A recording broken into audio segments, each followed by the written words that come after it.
dear welcome tonight in this bedtime history. There are nights in history that history refuses to hold. Moments that occurred, witnessed, experienced, remembered, yet somehow slipped through the fingers of official record, of documentation, of the careful accounting that empires and archives maintain. Tonight, we walk through such moments. We stand in the spaces where the documented and the dreamed blur together, where certainty gives way to sacred uncertainty, where the strangest truths hide beneath the thinnest veil of forgetting. These are not the grand disasters that make their way into chronicles and textbooks, not the earthquakes that topple cities, not the wars that redraw borders, not the plagues that empty villages. These are smaller impossibilities, quieter paradoxes. The night when every bell rang without cause, the bridge where footsteps echoed before anyone arrived, the garden where plants grew backward, the painting that changed when no one watched, the well that reflected tomorrow's sky. Some were witnessed by thousands, others but only a handful who happened to be in the right place at the wrong time, or the wrong place at the right time, standing at the intersection where the possible and impossible meet and refuse to be separated. And all of them share this quality. They were mentioned once, perhaps twice, in letters or journals or reports that were quickly filed away, quickly forgotten, quickly absorbed into the silence that protects certain mysteries from the harsh light of investigation. Why does history forget such things? Perhaps because they cannot be explained. Perhaps because explanation would diminish them. Perhaps because some truths serve us better as mysteries than as solved puzzles. Better as companions to wonder than as subjects for analysis. Or perhaps, and this feels truest in the darkness where sleep approaches, perhaps these events themselves requested the forgetting, asked to be released from scrutiny, to exist in the territory between fact and dream, where they could remain what they were. Moments when the world revealed itself to be stranger than our frameworks allow, more fluid than our measurements suggest, more willing to surprise us than we are willing to admit. Tonight, let these mysteries be your companions.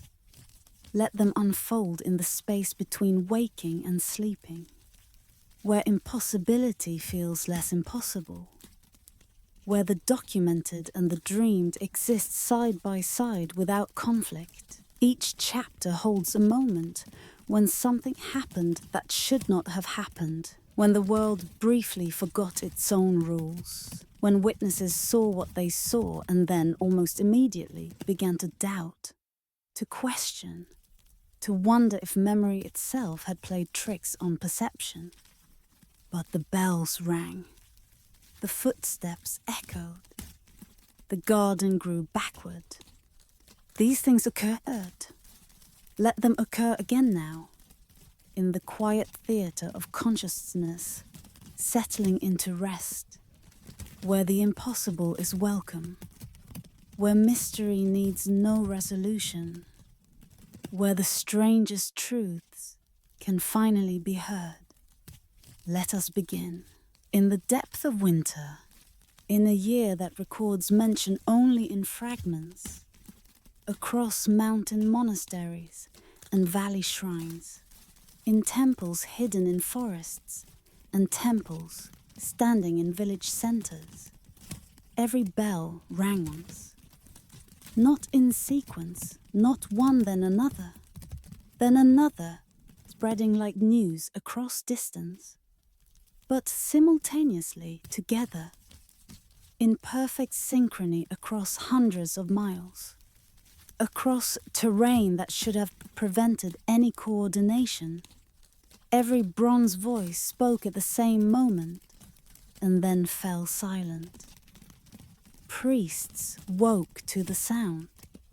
They knew their bells, knew the tone, the timbre, the particular voice of the bronze that hung in their towers and had hung there for generations. They recognized their bell's voice among the chorus, but they also heard others, distant bells, bells from temples miles away, bells they should not have been able to hear, bells whose sound should have been swallowed by distance and mountain and the dense winter air. Villagers emerged from their houses, pulling robes around shoulders, stepping into snow that muffled every sound, except the ringing that came from everywhere and nowhere, that seemed to fill the valley like water fills a basin, rising to the same level in all places at once. Children clutched their parents. Dogs stood silent, ears tilted toward the sound that had woken them from sleep. And then, silence. As suddenly as it had begun, the ringing ceased. Every bell stopped at the same instant, leaving behind a quiet so profound it felt like presence, rather than absence. What caused it? In the immediate aftermath, theories multiplied like frost patterns on winter glass. An earthquake, some suggested, a tremor so subtle that human bodies could not feel it but bronze bells could, their suspension making them sensitive to vibrations that passed through stone unnoticed by flesh. But no earthquake was recorded. No other damage occurred. No aftershocks followed. The earth had not moved in any way that instruments or experience could detect. Others spoke of wind, some strange atmospheric phenomenon, air currents shaped by the valley's contours, pressure differences creating forces that could swing bells in synchrony. But the night was still. No unusual weather preceded or followed the ringing. The air hung motionless, undisturbed by anything except the sound itself, which seemed to come from the bells themselves, rather than from any external force acting upon them. A few, very few, and they spoke quietly, hesitantly, suggested celestial causes.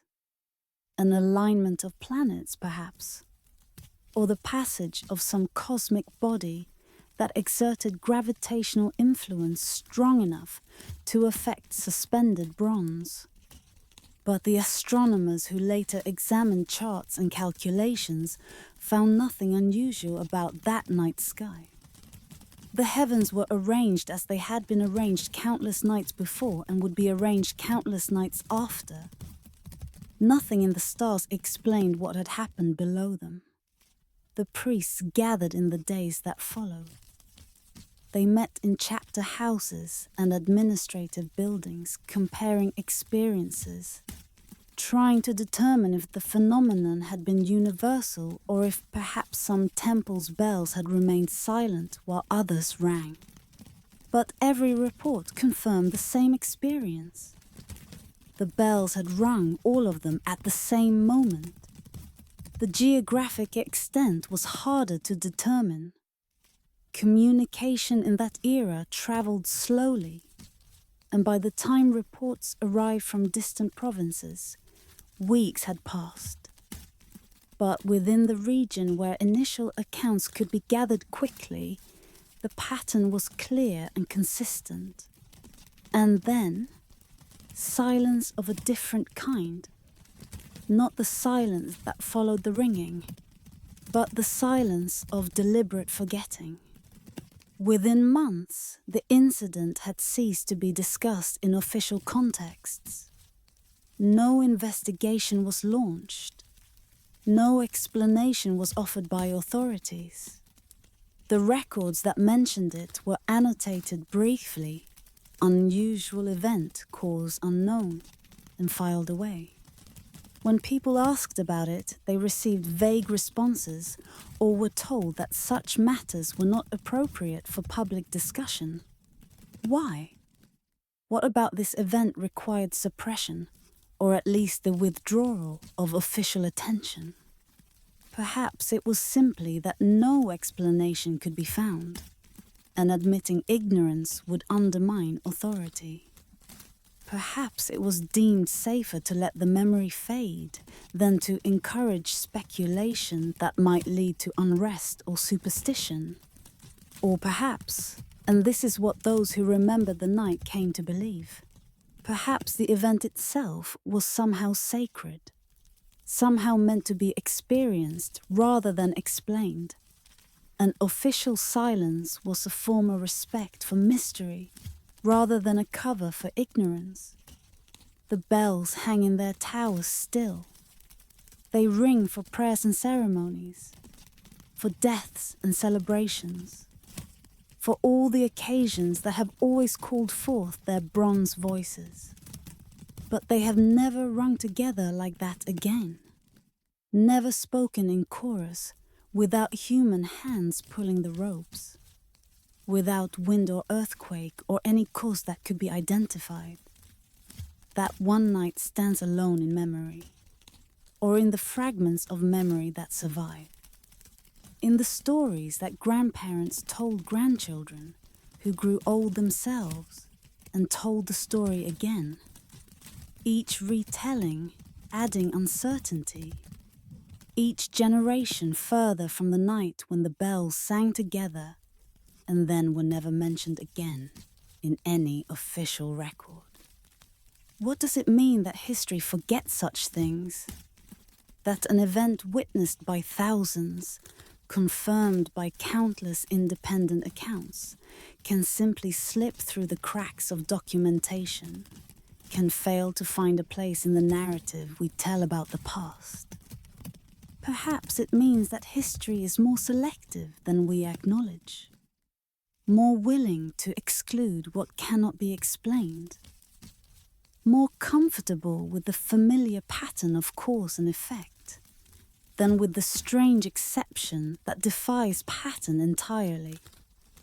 Or perhaps it means that some experiences belong to the people who witnessed them and should not be translated into official record, should not be reduced to data points and archived reports.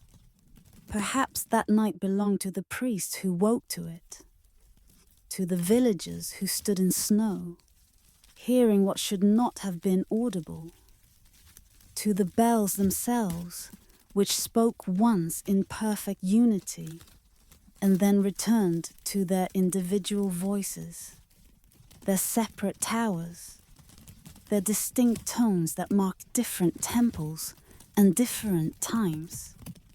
The night exists now in the space between documented history and collective dream. It happened. Of that, there is no doubt among those whose families carry the story. But it exists outside the framework of explanation, outside the system of causes and effects that we use to make sense of events. It remains what it was. A moment when every bell rang once, when bronze voices sang together across impossible distances, when the world briefly demonstrated that it contained more strangeness than our frameworks could accommodate. And then the silence, the forgetting, the gentle erasure that allowed the night to slip from official memory into the territory where mysteries reside, where they can remain what they are without the diminishment that explanation often brings. The bells remember, perhaps. The towers remember. And somewhere in the collective memory of those who carry the story, The night is still occurring, the bells still ringing, the sound still filling valleys, the moment still suspended between what happened and what can be accounted for, between the witnessed and the documented, between the world as we think it is and the world as it occasionally reveals itself to be. In a mountain pass, where mist gathered thick enough to touch, where the air itself seemed to have weight and moisture and the quality of living breath, there spanned a bridge of ancient stone, not remarkable in construction, simple arch, perhaps 30 feet in length, carrying the road across a gorge where water had carved through rock for ages beyond counting, but remarkable in what travelers heard when approaching it through the fog. Footsteps, clear and distinct. Boot heels on stone, the rhythm of walking. Sometimes a single set of steps, sometimes what sounded like a group crossing together. The sounds came from ahead, from the direction of the bridge, from the mist that obscured everything beyond a few arms' lengths. Travelers would hear the footsteps and assume others were approaching from the opposite direction, would slow their pace, would wait to let the others pass or prepare to greet fellow travelers in this lonely place where human presence was rare enough to be noteworthy. But reaching the bridge, they found it empty. No one crossing, no one visible in either direction, no figures emerging from the mist. The stone showed no evidence of recent passage. In rain, it was dry, in dry weather. It held no footprints in the dust that settled on unused surfaces. Yet the sounds had been unmistakable, not imagined, not the product of wind or water, or any natural phenomenon they could identify. Footsteps. Someone walking. But no one there. The reports were consistent across decades, across different travelers who had no knowledge of previous accounts. A merchant would arrive at an inn and mention, almost casually, the strange echo he had heard on the bridge. A pilgrim would write in a journal about the footsteps that preceded her across the gorge. A soldier traveling between posts would comment to his companions about the sounds that had no source. Each account independent, each describing the same phenomenon with the same certainty. There had been footsteps. They had been real, and yet there had been no one to make them. Local explanations developed, of course. The bridge was old, built by emperors, some said, or by monks in an earlier age, or by some civilization that preceded both and left only scattered stonework as evidence of their passing.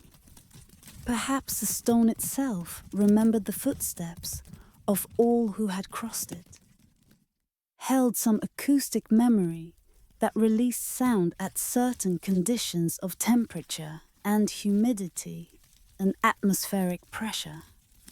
When the mist gathered in particular ways, when the air held particular moisture, perhaps the bridge played back the echoes of crossings long past, replaying them for travelers who happened to arrive at the right moment to hear what the stone had recorded in its patient memory.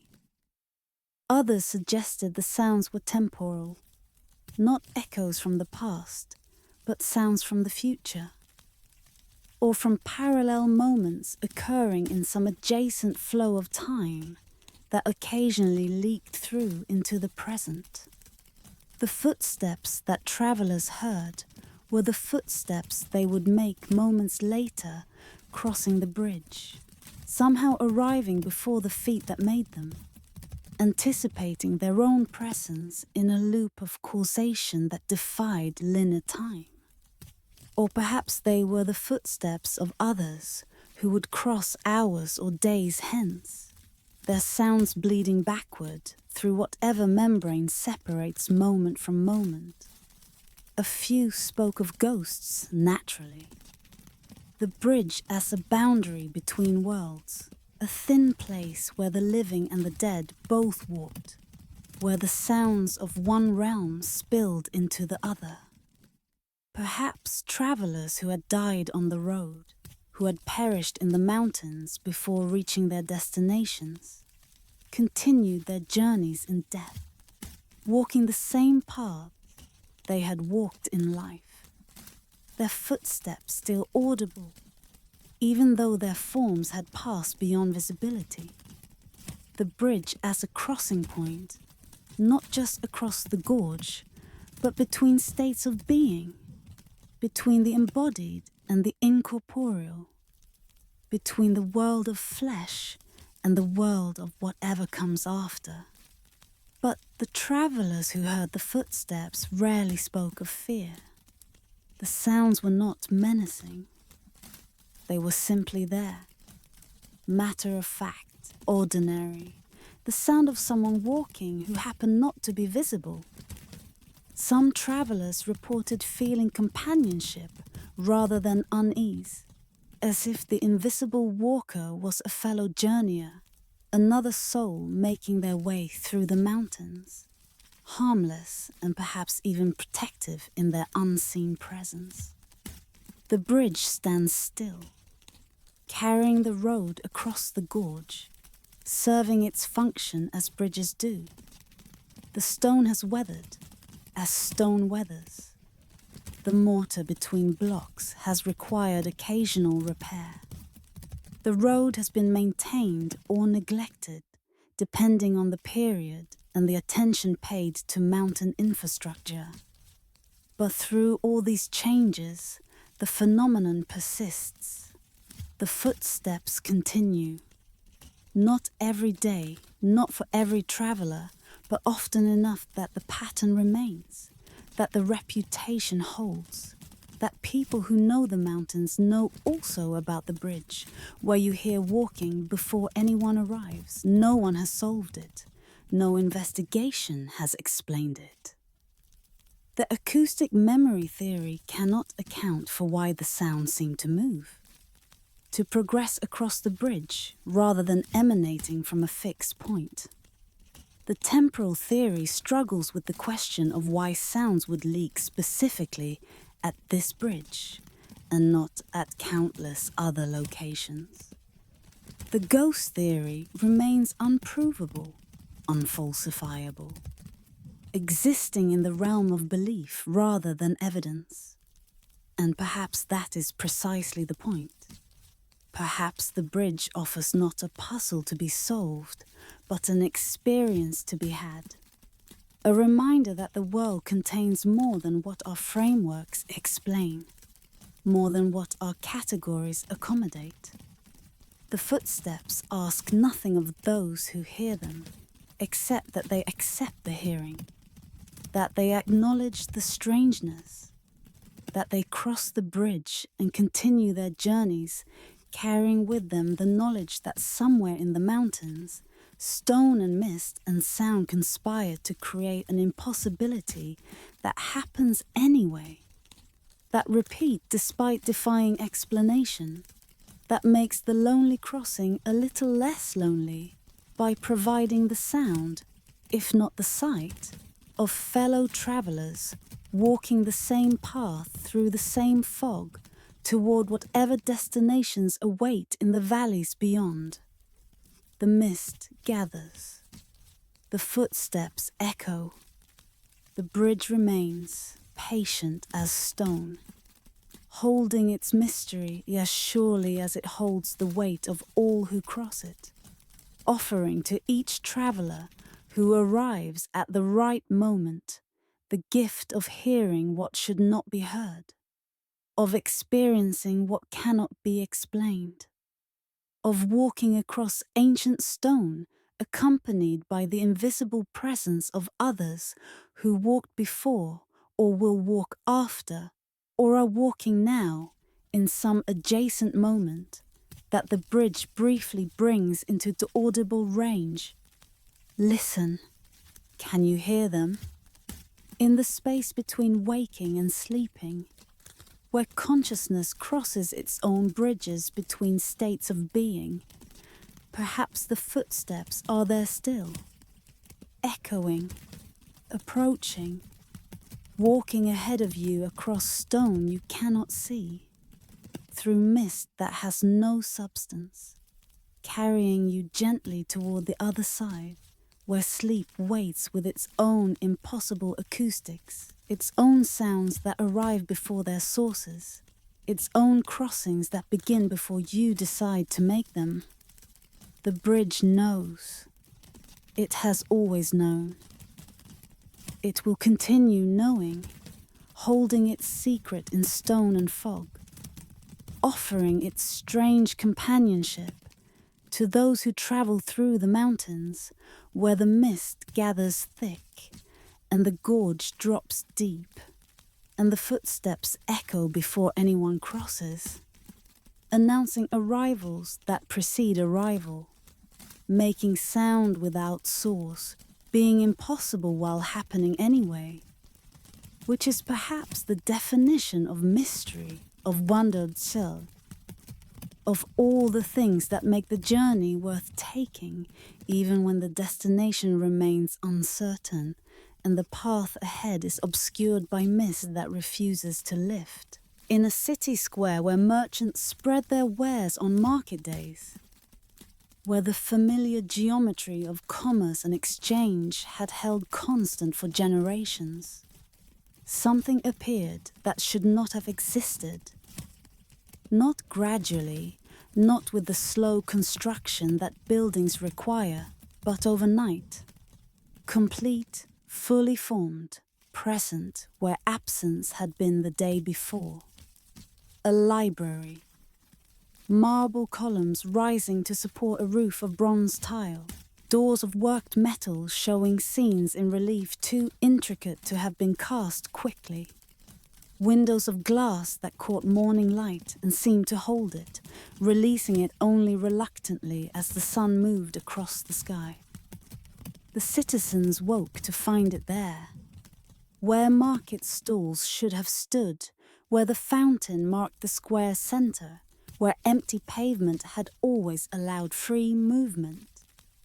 Now stood a building that occupied space with the confidence of permanence, that existed with such solidity that seeing it, you might forget it had not always been there, might struggle to remember what the square had looked like the day before.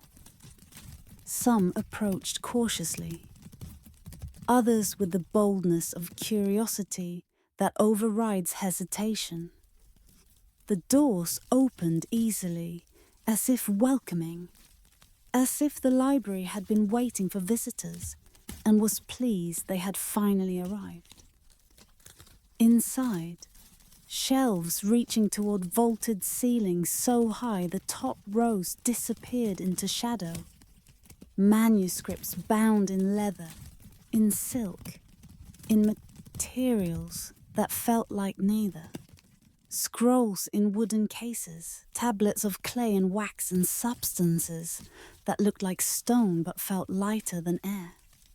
And everywhere, the smell of old paper, of dried ink, of preservation and time and knowledge gathered across ages. The silence inside was profound. Not the simple absence of sound, but a presence of quiet, as if silence itself had substance here, had weight and texture and the quality of listening.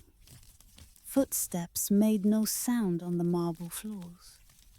Voices, when people tried speaking, seemed to absorb into the air before traveling, seemed to disappear into the silence that held the library in its patient embrace.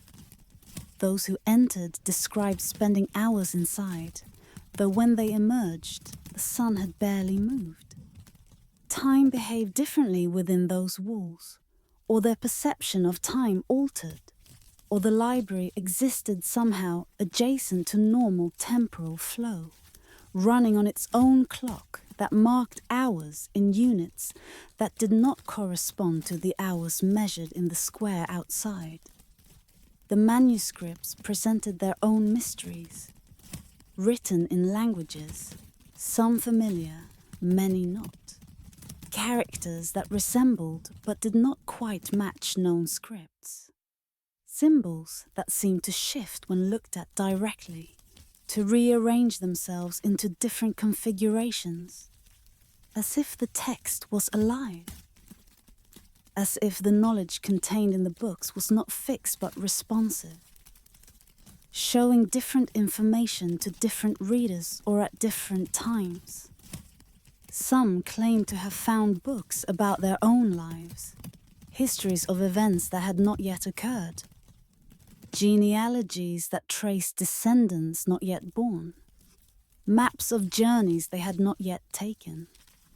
Others reported treatises on subjects that did not exist, mathematicians described by name but unknown to any academy, scientific principles that contradicted established laws, yet seemed internally consistent and elegantly argued, philosophical systems that assumed different starting premises than any school of thought recognized in the waking world. A few attempted to copy texts, to carry knowledge from the library into the external world where it could be studied and shared. They sat at reading tables provided for this purpose, used pen and ink that appeared when needed, transcribed carefully the words they saw on the ancient pages. But when they carried their copies outside, when they looked at the pages in the square's familiar light, the writing had vanished. The parchment or paper remained. That was real, permanent, lasting. But the words had disappeared, had somehow been unable to make the transition from the library's interior to the world beyond its doors. Others met scholars inside, figures in robes who moved between the shelves with the ease of long familiarity, who answered questions when asked, who spoke with authority about history and future, as if both were equally visible from whatever vantage point they occupied. These scholars seemed unsurprised by the library's appearance, seemed to regard it as they might regard any other day of operation in a facility that had always existed and would always exist, regardless of the surprise its presence caused to those who encountered it for the first time. "When will you leave?" Someone asked one of these scholars, trying to understand if the library's appearance was temporary or permanent, if this was a single occurrence or the beginning of something ongoing. "We never leave," the scholar replied, his voice carrying the patience of someone answering a question he had answered countless times before. "The library is always here. You are simply not always able to see it."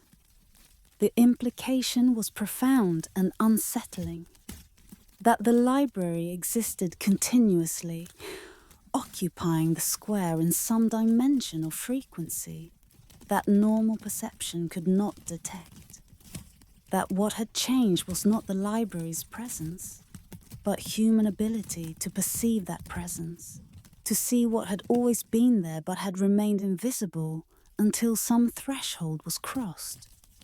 Some condition met that allowed the hidden to become briefly visible. 7 days it stood.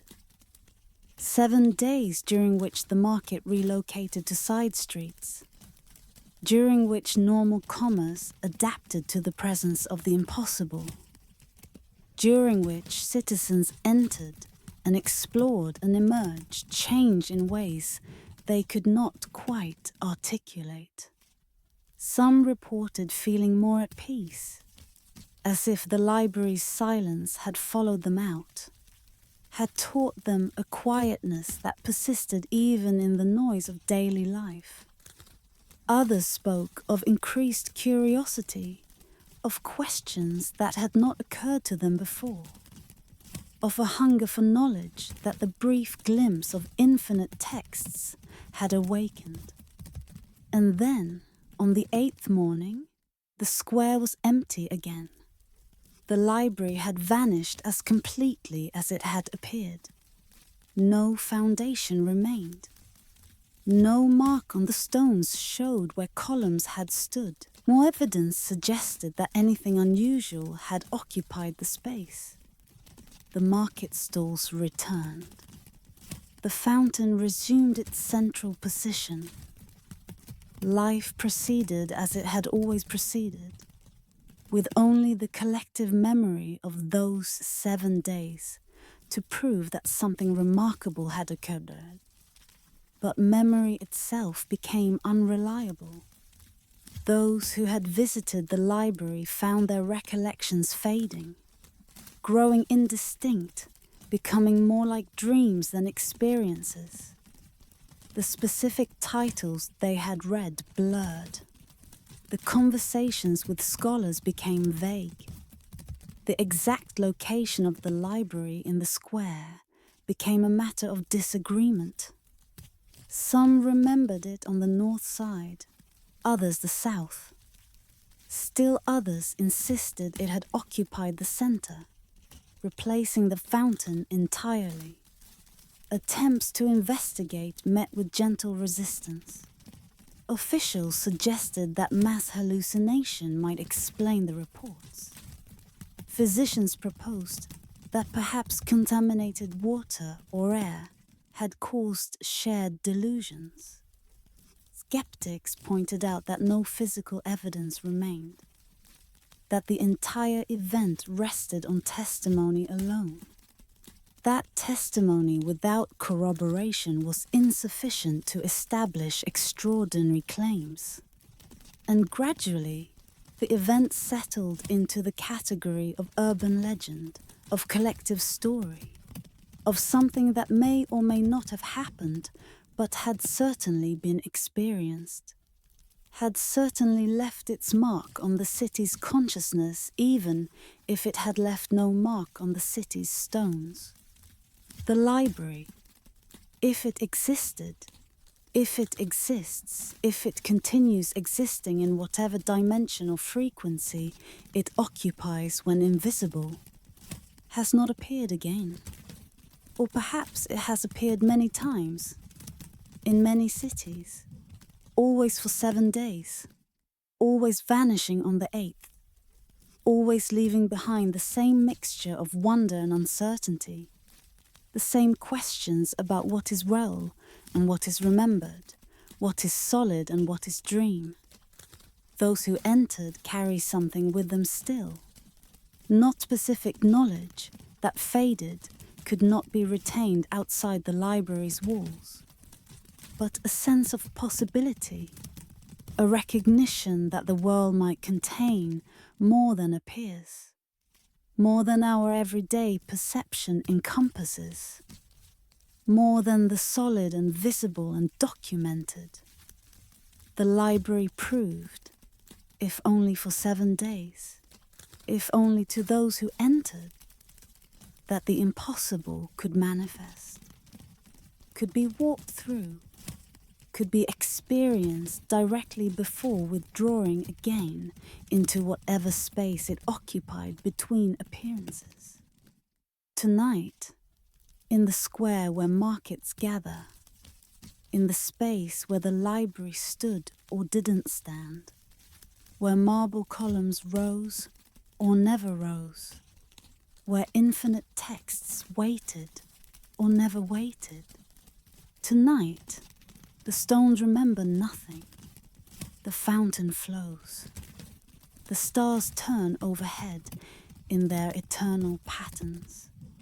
And somewhere, perhaps, the library continues its existence, waiting for the conditions that will make it visible again, for the moment when 7 days can be spared from normal time, when scholars can emerge from their eternal study to answer questions from visitors who find themselves suddenly able to see what has always been there, hidden in plain sight, occupying the same space as everyday commerce, but in a different frequency, a different key, a different reality that briefly, so briefly, becomes accessible before withdrawing again into the mystery that allows libraries to appear and disappear, that allows knowledge to exist in forms that cannot be copied,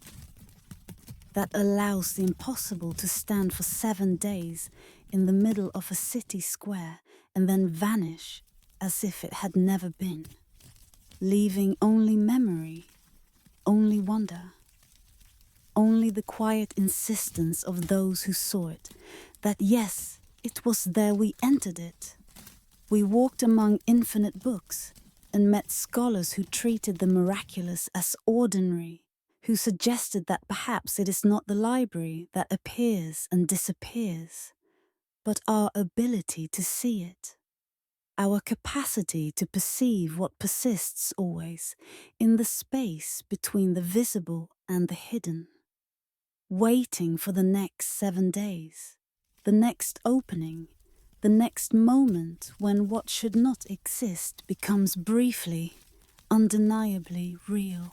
There exists in certain archives, filed among routine administrative records from a year that seems otherwise unremarkable, a brief notation that has puzzled the few historians who have encountered it. The notation describes an hour when every timepiece in a region, mechanical clocks in church towers, pocket watches carried by merchants, water clocks in monasteries, even sundials marked by shadow, ceased functioning simultaneously. All stopped. All marked the same time. And then, exactly 1 hour later, by astronomical observation, all resumed, their mechanisms undamaged, their accuracy unimpaired, as if nothing unusual had occurred except for that single missing hour.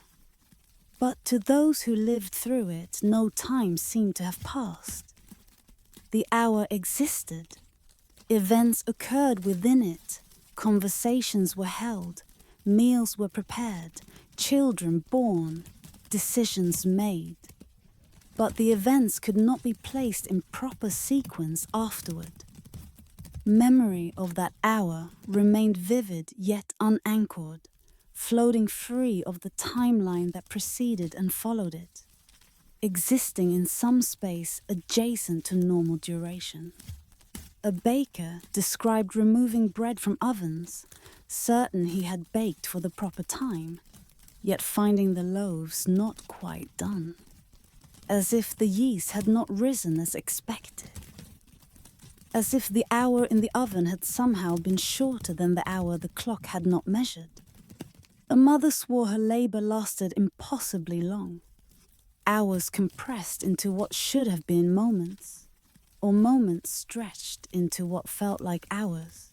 She could not determine which, could only report that time had behaved strangely during the birth, that duration had become elastic, unreliable. Scholars who tried to study the phenomenon afterward found their notes impossible to organize. They could document what people reported experiencing during the hour. They could verify that clocks had indeed stopped and started, but they could not construct a coherent timeline, could not place the hour in relation to the hours that surrounded it, could not determine whether it had actually occurred or had somehow been inserted into a timeline that did not naturally contain it. One investigator proposed that the hour had been a kind of pause, that time itself had stopped, not just the mechanisms that measured it, and that the events people remembered from that hour had actually occurred outside normal temporal flow, in some space where cause and effect still operated, but the relationship to linear time had been severed. His notes on this theory grew increasingly confused, increasingly difficult to follow, as if the very act of thinking about the hour caused his thoughts to become unmoored from logical sequence. Another suggested that consciousness had somehow separated from time's passage during that hour, that people's minds had continued operating while the external framework of measured time had paused. This would explain why events seemed to occur. Consciousness registered experiences, formed memories, processed sensations, while clocks registered nothing, measured nothing, marked only a gap in their otherwise continuous operation. A few prosed that the hour had never happened at all, that the stopped clocks had created a kind of mass suggestion that led people to believe time had behaved strangely, when in fact everything had proceeded normally, except for the mechanical failures.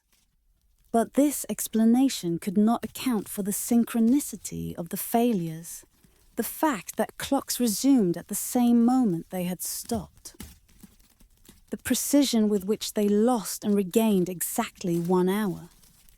The most unsettling reports came from those who had been asleep during the hour.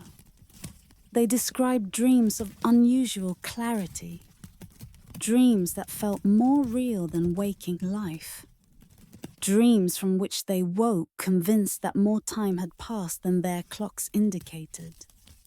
Some reported meeting deceased relatives in these dreams, receiving messages or warnings, experiencing reunions that felt substantive and meaningful, rather than the fragmentary encounters that typically characterized dream meetings. When they woke, they felt they had been absent from normal reality for much longer than sleep should account for, felt they had journeyed somewhere that required more than an hour's travel to reach and return from. In the weeks following the event, several people reported continued temporal anomalies. A man would sit down to read and, feeling only moments had passed, would discover that hours had elapsed. A woman would begin a task that should take hours and complete it in what seemed like minutes. These distortions gradually faded, but they left those who experienced them with a lasting unease about time's reliability, a sense that the hour when clocks had stopped had somehow permanently altered their relationship to duration. The authorities who investigated, and the records suggest investigation was brief and somewhat reluctant, could find no natural explanation. No solar event had occurred. No magnetic disturbance had been recorded. No astronomical phenomenon could account for the simultaneous failure and recovery of mechanisms operating on different principles. The water clocks should not have been affected by whatever stopped the mechanical ones. The sundials should have continued marking hours by shadow regardless of mechanisms failing elsewhere. Yet, they had all stopped. All marked the same time. All resumed together. And the hour they had failed to measure remained a gap in the fabric of that day. A space where time had behaved according to rules unknown, where duration had become optional or variable, or subject to forces that normal physics did not account for. Over time, the event faded from official concern. The clocks worked properly thereafter, No repeat occurrence suggested an ongoing problem. The administrative notation remained in the archives, but no one built on the brief investigation. No one pursued the implications of what had occurred.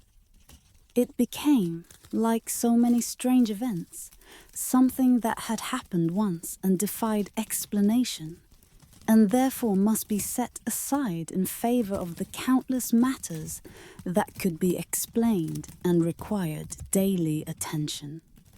But those who had lived through the hour carried it with them. They could not forget the strangeness of existing in time that was not being measured, of moving through duration that had somehow separated from its usual tracking. Some reported a kind of freedom in the memory, an hour when the tyranny of the clock had been lifted, when time had returned briefly to the organic flow that preceded mechanical measurement, when duration had been experienced rather than counted. Others felt only unease, only the discomfort of having existence's most fundamental framework, the steady progression from past through present into future, revealed to be less stable than assumed, less reliable than the daily evidence of sunrise and sunset suggested. If time could pause, could vary, could create hours that existed but could not be placed in proper sequence, then what else about reality's apparent stability was merely apparent, merely assumed, merely the product of a limited perception rather than actual law?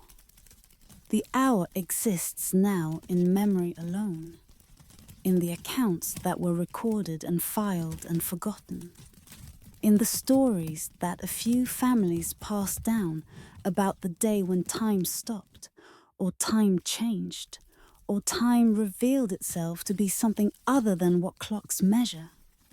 It exists in the gap it created, in the space between the documented and the experienced, between what instruments record and what consciousness registers, between the time that flows and the time that is counted, and the possibility, unsettling, liberating, impossible to prove or disprove, that these are not the same thing, that the hour taught a truth we are perhaps not ready to fully comprehend, that time itself might be more flexible than our frameworks allow, more responsive to forces we do not measure than to the mechanisms we build to contain it.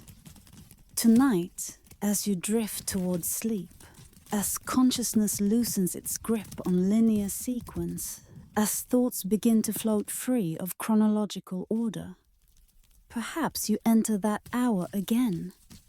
Perhaps sleep is always that hour, the time when clocks become irrelevant, when duration stretches or compresses according to dream logic rather than mechanical measurement, when you can spend what feels like hours in a dream that occupies only minutes of measured time, or experience only moments of dream sensation, while hours pass in the external world where clocks continue their patient ticking.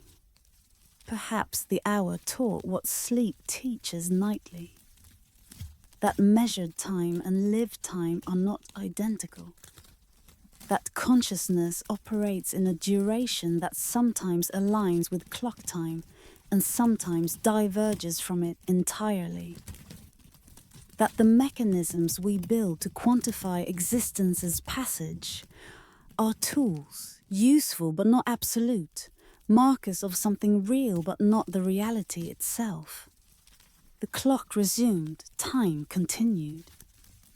The hour passed or did not pass, happened or didn't happen, created a gap that may or may not exist in the actual timeline of that day. But the question remains, hanging in the space where certainty gives way to mystery.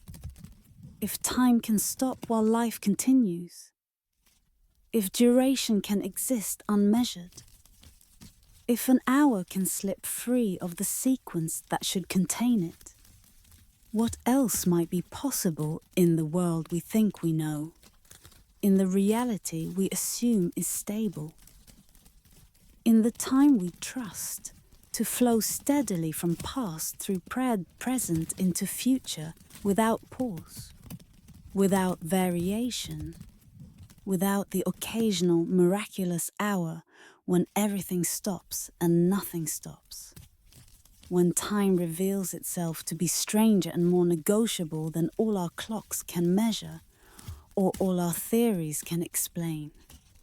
The hour waits. It has always been waiting. And perhaps, in the space between waking and sleeping, where you drift now, you can find it again. That unmeasured time, that gap in the sequence, that hour when the world paused to remind us that not everything can be counted, that not all duration fits neatly into the frameworks we build to contain it, that sometimes the most important hours are the ones that never appear on any clock, that exist only in experience, only in memory, only in the testimony of those who lived through them and emerged changed, carrying with them the knowledge that time is not what we thought it was, and perhaps never was, and perhaps never needed to be anything more than the mysterious medium through which consciousness moves, measured or unmeasured, flowing or paused, reliable or impossible, real regardless of whether any mechanism marks its passing, beyond walls that mark the boundary between the cultivated and the wild, behind gates that opened only in certain seasons to visitors deemed ready for what they would encounter. There grew a garden where every vine spiraled leftward, every tendril coiled against the direction that nature elsewhere decreed. Every climbing plant wrapped itself around its support in a direction opposite to the universal pattern that governs growth from pole to equator, that seems written into botanical law as surely as any physical constant. The wrongness was immediately apparent to anyone who entered. Not a wrongness that created discomfort exactly, but a wrongness that could not be ignored, that insisted on being noticed and contemplated. The eye, trained by a lifetime of seeing plants spiral rightward, watching beans climb poles, observing morning glories wind around fences, noting the consistent direction of tendrils seeking support, immediately recognized the reversal. The garden felt like entering a mirror's reflection, like stepping into a world where some fundamental rule had been rewritten, where matter followed different instructions. The monks who tended the garden spoke little about it. When pressed, they suggested only that the garden had been planted on ground where something significant had occurred, some event that had altered the subtle forces guiding growth and orientation. They would say no more, leaving visitors to draw their own conclusions, to develop their own theories about what could cause such a persistent and total reversal of botanical behavior. The soil was tested. Scientists and scholars, when finally granted permission to investigate, took samples, analyzed composition, searched for unusual minerals or chemical properties that might affect plant growth. They found nothing. The soil was ordinary, perhaps richer than surrounding areas due to careful cultivation, perhaps better drained due to the monks' infrastructure, but containing no unusual elements, no anomalous compounds, Nothing that could explain why seeds planted in this soil would produce plants that grew backward. The water was examined. Springs that fed the garden's irrigation system were traced to their sources, sampled, analyzed for mineral content and pH, and any quality that might influence plant behavior. Again, nothing unusual. The water came from the same mountain sources that fed other gardens in the region where plants grew normally, spiraling rightward as plants had always spiraled. Light and magnetic fields were considered. Perhaps the garden's position relative to the sun, or some local variation in the Earth's magnetic field, could account for the phenomenon. But measurements showed no significant differences from surrounding areas. The garden received typical sunlight for its latitude and elevation. Magnetic field strength was unremarkable. Nothing in the physical environment suggested an obvious cause. Yet the plants continued their reverse growth. Seeds brought from elsewhere and planted in the garden quickly adapted, their new growth conforming to the leftward spiral, even if their older growth, established before planting, maintained its original rightward orientation. It was as if the garden itself taught new growth which direction to turn, overriding whatever genetic or environmental programming would normally guide the plant's development. Cuttings taken from the garden and planted elsewhere presented their own mystery. Some continued growing leftward even in new soil, maintaining the pattern they had learned in the garden. Others, after a period of confusion marked by erratic growth in multiple directions, eventually conformed to the rightward spiral that prevailed in their new location. A few maintained mixed growth, some stems spiraling left, others right, as if unable to commit to one pattern or the other, caught between the instructions they had learned in the garden and the universal directive that applied everywhere else. Theories multiplied. Some suggested the garden marked the site of an ancient temple where rituals had been performed in reverse. Prayer said backward, processions moving counterclockwise, ceremonies designed to undo rather than consecrate. Perhaps these inverted rites had left some residual influence in the ground, some pattern imprinted deeply enough to affect organic growth centuries or millennia after the last ritual was performed. Others proposed magnetic anomalies too subtle for instruments to detect, but significant enough to affect the bioelectric processes that guide plant development. The spiraling of vines involves complex cellular mechanisms, differential growth rates on opposite sides of the stem, hormonal gradients that create curvature sensitivity to gravity, and light that influences direction. Perhaps some aspect of these mechanisms responded to magnetic influences that current technology could not measure precisely enough. A few spoke of consciousness in plants, suggesting that perhaps the garden's plants had somehow learned to grow leftward, that this learned behavior was being transmitted to new plants through root contact or through chemical signals in the soil, that the garden had developed a kind of collective botanical memory that taught each new seedling which direction to spiral. But the monks, when asked what they believed, would only say that the garden grew as it needed to grow, that the leftward spiral served some purpose not yet understood, that perhaps not everything required explanation, that some mysteries were meant to remain mysterious, their value residing precisely in their resistance to understanding. The garden thrived regardless of its strangeness. Plants grew vigorously, produced healthy foliage and abundant flowers and fruit, identical in every way to their rightward spiraling cousins, except for the direction of their turning.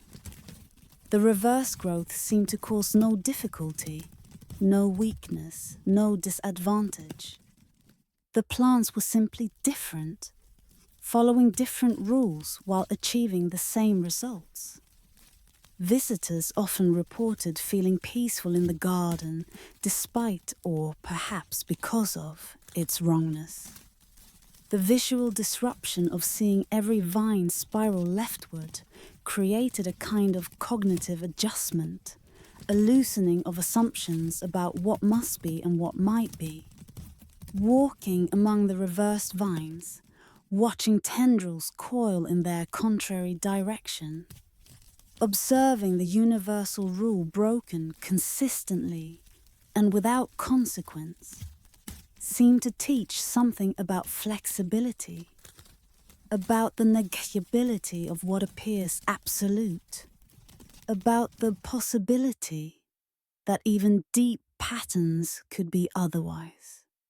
Some claim the garden revealed truth about the arbitrary nature of natural laws, suggesting that the directional preference of vine spiraling was not a law at all, but merely a statistical norm, a pattern that prevailed in most places but remained subject to local variation, to conditions that could flip the preference without violating any fundamental principle. The garden proved that leftward spiraling was possible, viable, sustainable, that the near-universal rightward spiral was not necessity, but preference, not absolute, but contingent. Others saw in the garden a reminder of mysteries beyond current understanding, a demonstration that the natural world still contained spaces where known rules did not apply, where matter behaved according to influences science had not yet identified or measured.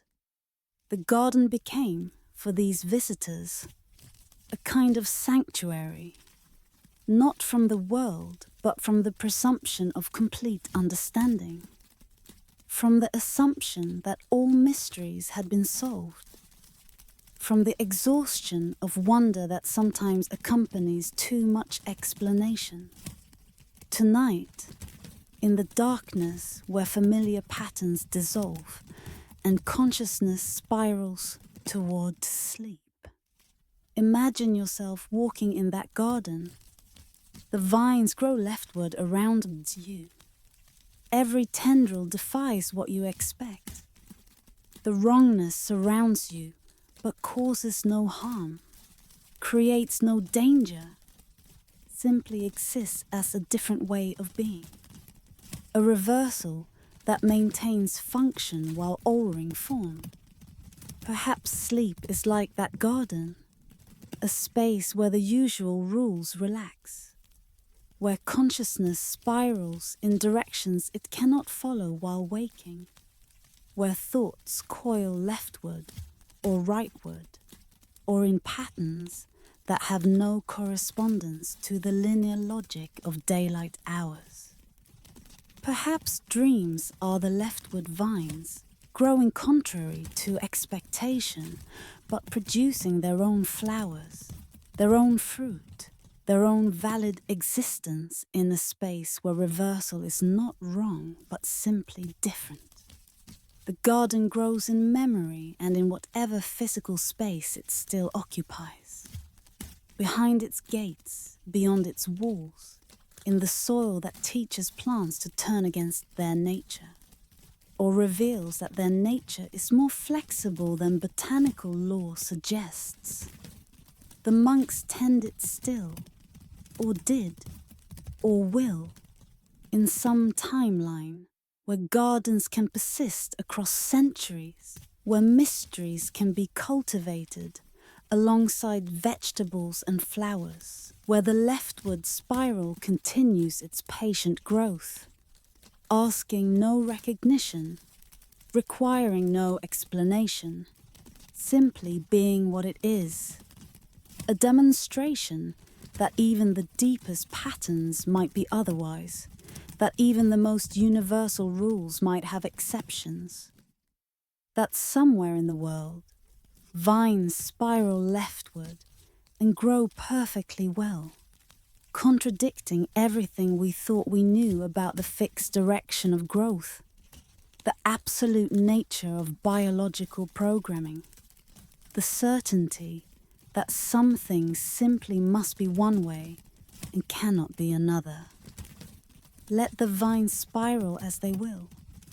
Let the tendrils coil in their contrary direction.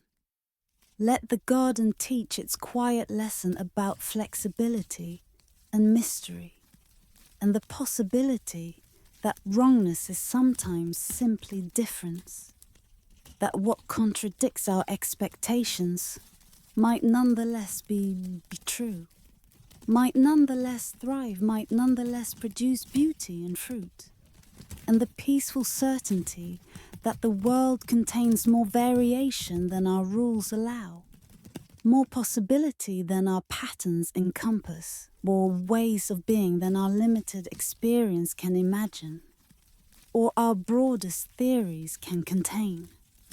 The garden grows, has always grown, will always grow perhaps, in the space between what must be and what might be, where leftward vines demonstrate that nature's preferences are not nature's requirements, where reversal reveals that even the deepest patterns written into matter can be rewritten by conditions we do not yet understand, by forces we cannot yet measure, by influences that operate beneath or beyond the level where our instruments can detect them, teaching us, if we are willing to learn, that certainty is provisional, that rules admit exceptions, that even vines know more directions than we thought possible, and perhaps always have, and perhaps always will, spiraling leftward in secret gardens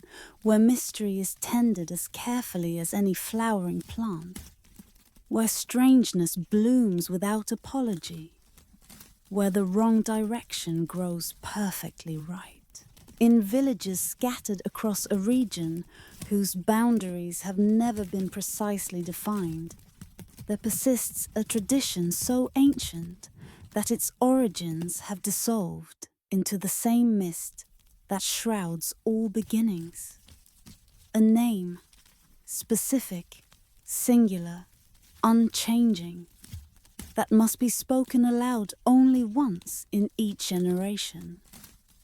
Not written except in sealed records, passed from keeper to keeper, not whispered in practice or rehearsal, not mentioned in casual conversation or serious discussion, held in silence for decades until the moment arrives when the designated keeper chooses to speak it, to give it voice, to allow it one brief presence in sound before it returns to its written silence, waiting for the next generation, the next keeper, the next speaking. The tradition's purpose has been lost, if it was ever explicitly stated.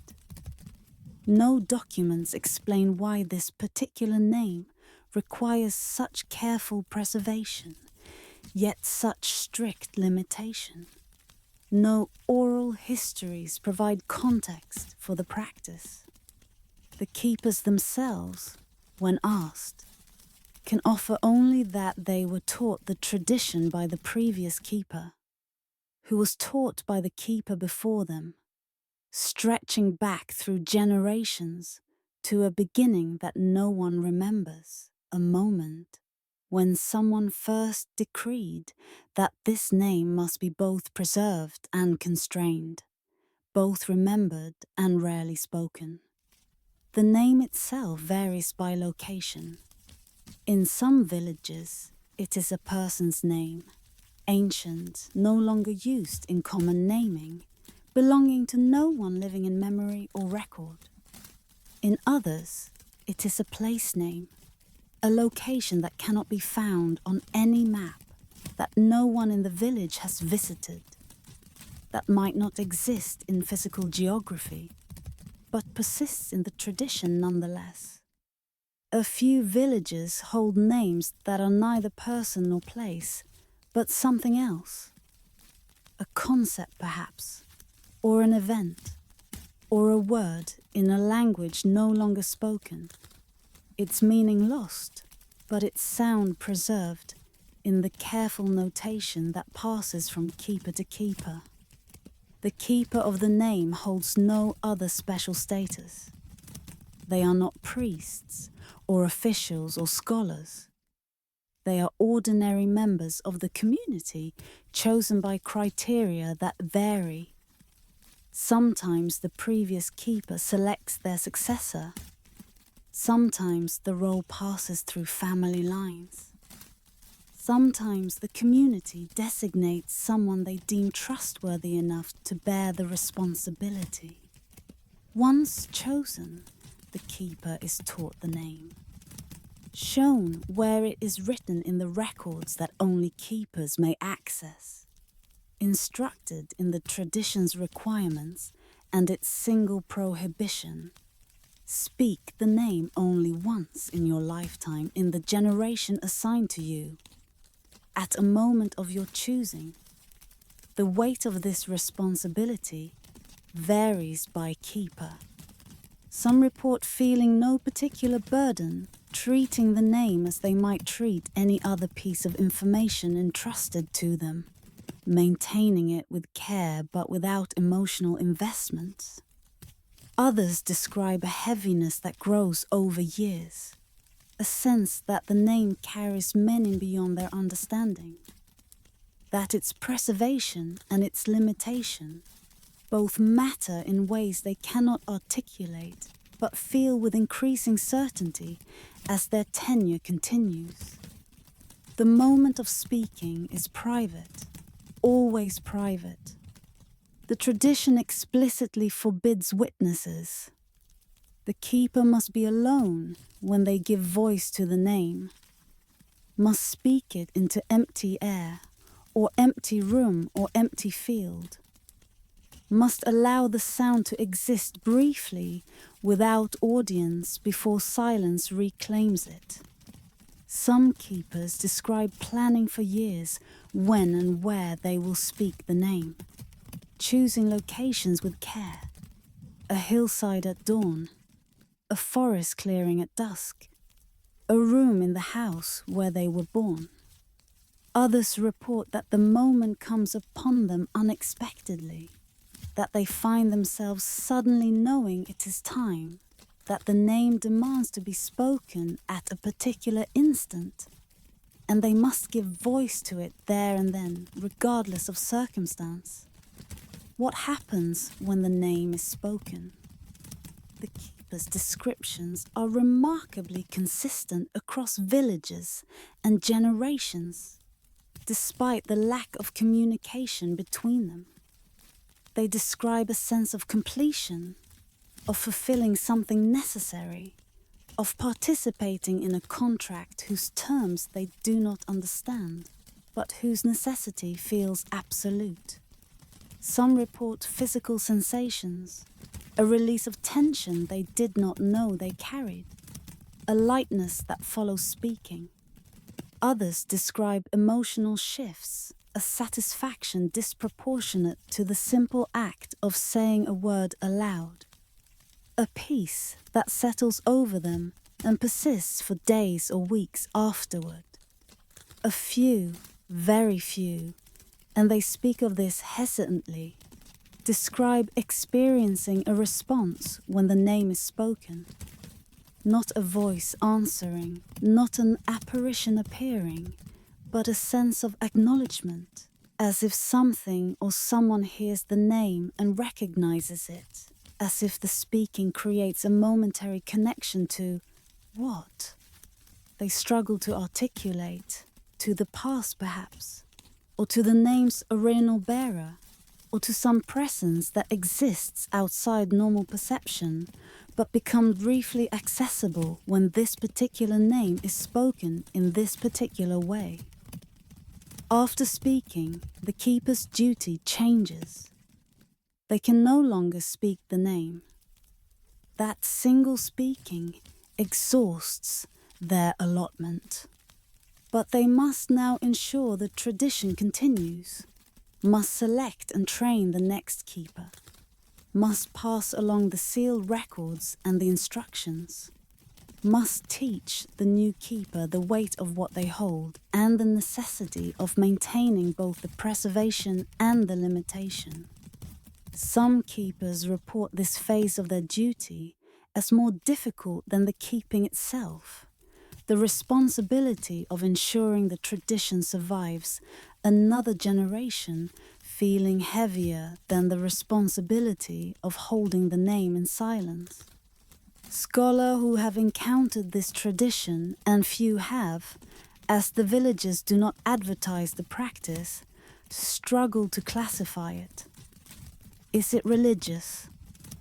The tradition has no theology, no doctrine, no connection to organized faith. Is it magical? The name seems to have no power except the power the tradition grants it through preservation and limitation. Is it historical? Perhaps. But a history so old it has become indistinguishable from myth, so distant it has lost all context, except the bare practice that remains. Some suggest the tradition is a kind of cultural time capsule, a way of preserving something across generations through sheer force of ritualized practice. The name, whatever it signifies, whoever or whatever it named, is kept alive not through use, but through careful non-use, through the paradox of preservation that demands the thing preserved must rarely manifest, must exist primarily in potential rather than actuality. Others propose the tradition serves psychological or social functions, creating continuity across generations, providing a sense of connection to ancestors and descendants, offering a role that carries meaning without requiring explanation. The keepers become living links in a chain extending into the past and future. Their private speaking of the name a moment of participation in something larger than individual life, something that persists while individuals come and go. But these explanations feel insufficient to those who hold the name. The tradition is not about preservation for preservation's sake. It is not merely symbolic or social. The name matters. The speaking matters. The silence that surrounds the speaking matters. Something is accomplished when the name is given voice once per generation. Something that requires precisely this frequency, not more, not less. Something that would be disrupted if the name was spoken too often or forgotten entirely. What would happen if the name was spoken twice in one generation? The keepers uniformly refuse to attempt finding out. The prohibition against multiple speaking is absolute, non-negotiable, the one rule that cannot be tested or questioned. When asked why, they can offer only that they know, with a certainty that admits no doubt, that the name must be spoken exactly once per generation, that deviation from this pattern would break something essential. would violate a trust that precedes memory and must extend into future beyond imagining. And what would happen if a generation passed without the name being spoken at all? This too is forbidden. This too is prevented with vigilance that suggests deep importance. The keeper must speak the name at some point during their designated generation. If death or incapacity threatens before the speaking occurs, emergency protocols exist for transferring the responsibility to another keeper who can fulfill the duty. The tradition accommodates accident and mortality, but it will not accommodate silence, will not permit a generation to pass without the name being voiced into the world, will not allow the chain to break. Tonight, in the darkness where you rest, imagine you hold such a name. Imagine carrying it for decades, knowing you will speak it once and only once, knowing that speaking will complete something you do not understand but feel is necessary, the weight of it, the patience required, the trust that the tradition, even stripped of explanation, even reduced to bare practice without context or justification, nonetheless serves a purpose that matters. Perhaps all names work this way, really. Perhaps every name creates a kind of contract with the person named, with the history the name carries, with the future where the name will or will not be remembered.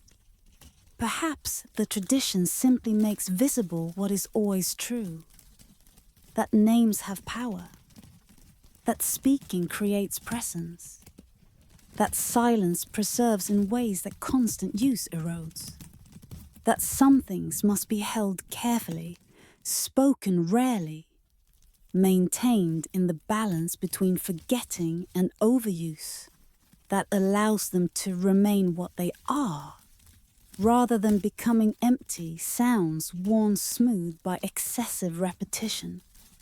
The name waits in its sealed record. The keeper holds it in silence. The tradition continues, generation after generation, preserving something we cannot name in any other language, except the language of practice, of maintained mystery, of trust in a pattern whose purpose has been forgotten, but whose necessity remains felt by everyone who accepts the duty of keeping. What name do you carry that should be spoken only rarely? What word holds power that repetition would diminish? What silence preserves what speaking would erode? The tradition teaches this, that not everything meant to be preserved should be constantly displayed, that some truths maintain their truth precisely through careful limitation, that the name spoken once per generation might accomplish more through its rarity than it could through frequency, might mean more through its scarcity than through its availability. The keeper will speak when the moment comes. Until then, silence. After, silence again, waiting for the next keeper, the next generation, the next moment when the name will sound briefly in empty air, completing whatever mysterious necessity requires this pattern, fulfilling whatever ancient contract demands preservation and limitation in equal measure, maintaining the tradition that maintains, the name that maintains. What? We do not know. Perhaps we are not meant to know. Perhaps the knowing is reserved for the keeper in the moment of speaking, for whatever hears the name when it is voiced, for the silence that receives the sound and holds it until the next speaking, the next generation, The next moment when something ancient briefly touches the present and then withdraws again into its protective quiet. Satisfied that the pattern continues, that the name endures, that the tradition persists across generations of keepers who hold what they do not understand, because understanding is not required, only keeping, only speaking once, only ensuring that what has been preserved will continue to be preserved in exactly the same way. Rarely spoken, carefully held, passed forward into futures we will not see, but which will hear the name, once per generation, spoken into silence. Completing the pattern, maintaining the mystery, keeping the tradition that keeps the name, that keeps whatever truth or memory or purpose lies at the heart of speaking that which must be spoken seldom, valued highly, and never, ever explained. In the ruins of a castle where tourists now wander with cameras held high, seeking photographs of crumbling grandeur and romantic decay, there remains a door that architectural scholars examine and then look away from, unsettled by what their examination reveals. The door is unremarkable in appearance. Weathered wood bound with iron, medieval in construction, typical of countless other doors that once secured castles and fortresses across the landscape. But this door possesses a quality that should not exist, a geometric impossibility that persists despite every attempt to explain it away through optical illusion or faulty perception or incomplete information. The door opens only outward from inside the corridor it serves. But the corridor itself is accessible only from the outside, from the other side of the door. The door has no handle or latch on its exterior face. No mechanism exists by which someone in the outer passage could open it. Yet the corridor it leads to has no other entrance, no way to access it except through this door that cannot be opened from the direction one would need to open it in order to enter the corridor in the first place. Walk the route, approach from the outside passage, face the door. There is no handle here, no mechanism, no way to open it from this side. The wood is solid, unyielding. It does not respond to pushing or pulling or any force applied from this direction. Now, somehow, using a different route, climbing stairs and traversing other passages, enter the corridor on the far side of the door. The corridor is real, physical, accessible. Stand within it. Face the door from this side. Here there is a handle. Here the door opens easily, swinging outward into the passage. You could not use it to leave, releasing you into the space you could not use it to enter. The impossibility is clean, geometric, undeniable. If you can only open the door from inside the corridor, how did anyone ever enter the corridor for the first time? If the corridor has no other entrance, no alternate access, then the first person to open the door from the corridor side must have somehow gotten into a space they could not have entered, must have opened a door from the inside to exit a place they had no way to originally access. The architectural records provide no assistance. The castle's construction documents, where they survive, show the door and corridor marked in floor plans with no notation of special purpose or unusual configuration. The door appears in inventories from various periods, listed among castle features that required maintenance or modification, always without comment on its impossible orientation, as if its strangeness was either unnoticed or so normalized that it required no mention. Current theories attempt to reconcile the impossible.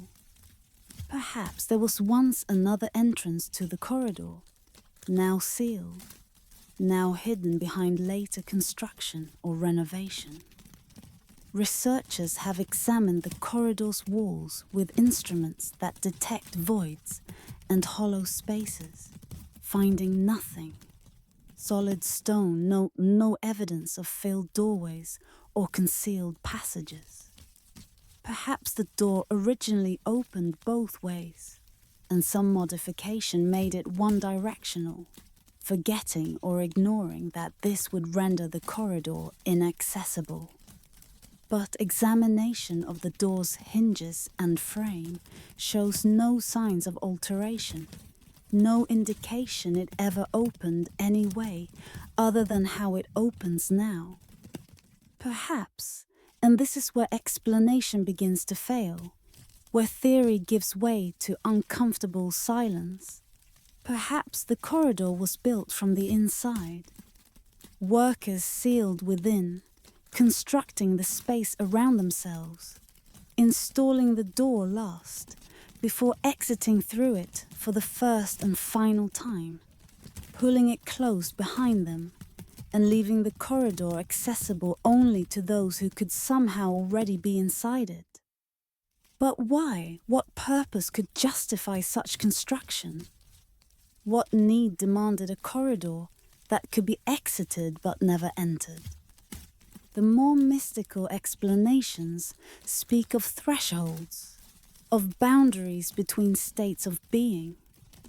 The door, they suggest, was built deliberately as a one-way passage from the living world to whatever lies beyond. Those who pass through it leave life behind, entering a state or place from which return is impossible. The corridor is a metaphor made physical, a philosophical statement about irreversibility embodied in stone and wood. That certain passages in existence can be made only in one direction. That some doors allow leaving but never return. That exit from certain states is possible while entrance is forever sealed.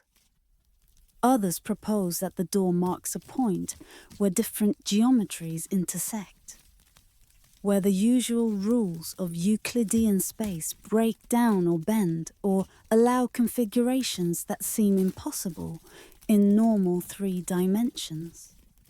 Perhaps the corridor exists partially in a dimension humans cannot directly perceive, and the door serves as interface between dimensional states, opening into our standard space but accessible from a space whose geometry we cannot fully map or understand. Still others, fewer, speaking more quietly, suggest that the impossibility is the point, that the door was built precisely to be impossible, to serve as a reminder or warning that the world contains contradictions our logic cannot resolve, spaces that should not exist but do, features of reality that violate the rules we assume are absolute. The door as teaching device, as meditation on certainty, as permanent fixture that asks everyone who encounters it to reconsider what they know about how space must be arranged, how access must function, how doors must operate. Visitors to the castle often miss the door entirely. It is not featured on tours, not highlighted in guidebooks, not presented as an attraction. Those who do encounter it typically assume they have misunderstood something, that there must be another entrance they have overlooked. that surely the impossibility is apparent rather than real. But those who investigate thoroughly, who map the corridors carefully and examine the door from both sides, and attempt to reconcile what they observe with how architecture should function, these visitors leave unsettled, carrying with them the knowledge that the castle contains something that should not work, but does. Something that violates basic principles of access and enclosure, yet persists across centuries of use and observation. The door has inspired art, paintings and photographs that attempt to capture its paradox, usually failing because the strangeness exists not in any single view, but in the relationship between views, in the knowledge gained from examining both sides and finding them irreconcilable.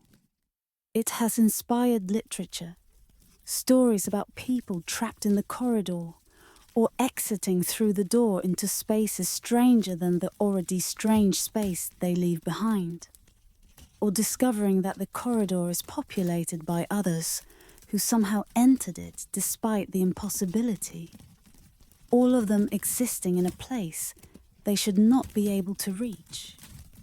And it has inspired philosophy, discussions about the nature of possibility, about whether logical contradiction can exist in physical form, about what it means for something to be impossible yet actual, present, observable, usable, despite violating the rules that should govern its function.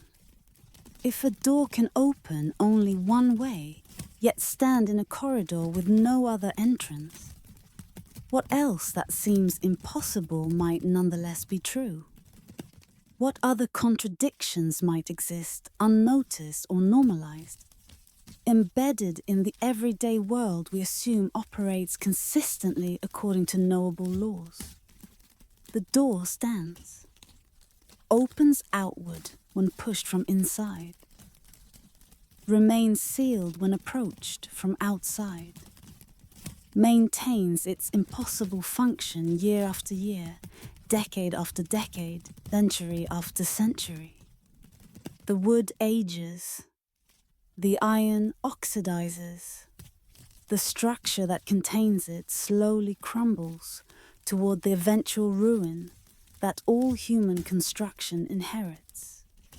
But the paradox persists, outlasting explanation, outliving attempts to resolve it, remaining stubbornly, impossibly functional in its dysfunction, accessible in its inaccessibility, useful as an exit that cannot serve as entrance, as a threshold that permits passage in only one direction from a space that should permit no passage at all because it should be impossible to enter in the first place.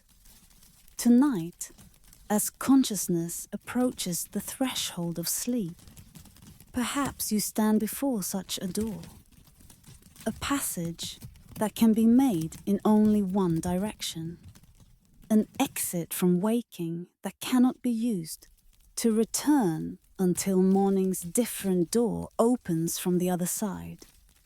You will push through it soon, leaving the corridor of consciousness for spaces you cannot access while awake, cannot enter except by this strange one-way passage that sleep provides. The door opens outward. You will exit the day, but you cannot return through this same door. That is not how waking works. Morning requires a different threshold, a different direction, a different door that opens from sleep's side into daylight's waiting corridor. And so you exist briefly in the same paradox as the castle corridor, as the door that should not function but does, exiting a place you cannot re-enter the same way, passing through a threshold that permits leaving but not return, demonstrating in your nightly passage that perhaps impossibility is more common than we acknowledge, that perhaps we all live with contradictions we do not notice because we experience only one side of them, only one direction of passage, only the exit or only the entrance, but never both in the same sequence from the same position. The door waits. It has always waited. It will continue waiting, opening outward from inside, staying sealed from outside, maintaining its impossible orientation until the stones around it finally crumble, until the threshold it marks no longer divides space, until the corridor it both serves and traps dissolves back into the rubble from which it was originally raised, leaving behind only the memory of a door that worked by not working, that functioned by violating function, that existed by being impossible, teaching everyone who encountered it that perhaps the world contains more contradictions than our logic allows, more paradoxes than our categories can contain, more impossibilities that nonetheless remain stubbornly, undeniably, persistently real and present and functional in their very impossibility. Open it, exit, leave the waking corridor. The door swings outward into sleep's strange geometry, into the spaces that cannot be entered but can be exited into the regions where consciousness will wander, until morning's different door permits return. The paradox closes behind you. The threshold seals. And you exist now in the impossible space. The corridor with no entrance, the region you somehow occupy despite having no way to have entered it, proving that sometimes the journey matters more than the logic, that sometimes the passage must be made regardless of paradox, that sometimes doors function perfectly well despite violating every rule of how doors should operate, how access should be granted, how thresholds should permit passage in both directions or neither, but never, ever in only one, except when they do. Except when impossibility becomes the only way forward, except when the door that makes no sense is nonetheless the door you must use, because it is the only door there is, because it opens even though it shouldn't, because some passages can only be made in one direction, and this is one of them, and the direction is outward, and the destination is sleep. And the door, impossible, paradoxical, perfectly functional in its dysfunction, swings wide to receive you. Continuing with remaining chapters in next response due to length. Dear welcome tonight in this bedtime history. There are nights in history that history refuses to hold. Moments that occurred, witnessed, experienced, remembered, yet somehow slipped through the fingers of official record, of documentation, of the careful accounting that empires and archives maintain. Tonight, we walk through such moments. We stand in the spaces where the documented and the dreamed blur together, where certainty gives way to sacred uncertainty, where the strangest truths hide beneath the thinnest veil of forgetting. These are not the grand disasters that make their way into chronicles and textbooks, not the earthquakes that topple cities, not the wars that redraw borders, not the plagues that empty villages. These are smaller impossibilities, quieter paradoxes. The night when every bell rang without cause. The bridge where footsteps echoed before anyone arrived. the garden where plants grew backward, the painting that changed when no one watched, the well that reflected tomorrow's sky. Some were witnessed by thousands, others by only a handful who happened to be in the right place at the wrong time, or the wrong place at the right time, standing at the intersection where the possible and impossible meet and refuse to be separated. And all of them share this quality. They were mentioned once, perhaps twice, in letters or journals or reports that were quickly filed away, quickly forgotten, quickly absorbed into the silence that protects certain mysteries from the harsh light of investigation. Why does history forget such things? Perhaps because they cannot be explained. Perhaps because explanation would diminish them. Perhaps because some truths serve us better as mysteries than as solved puzzles.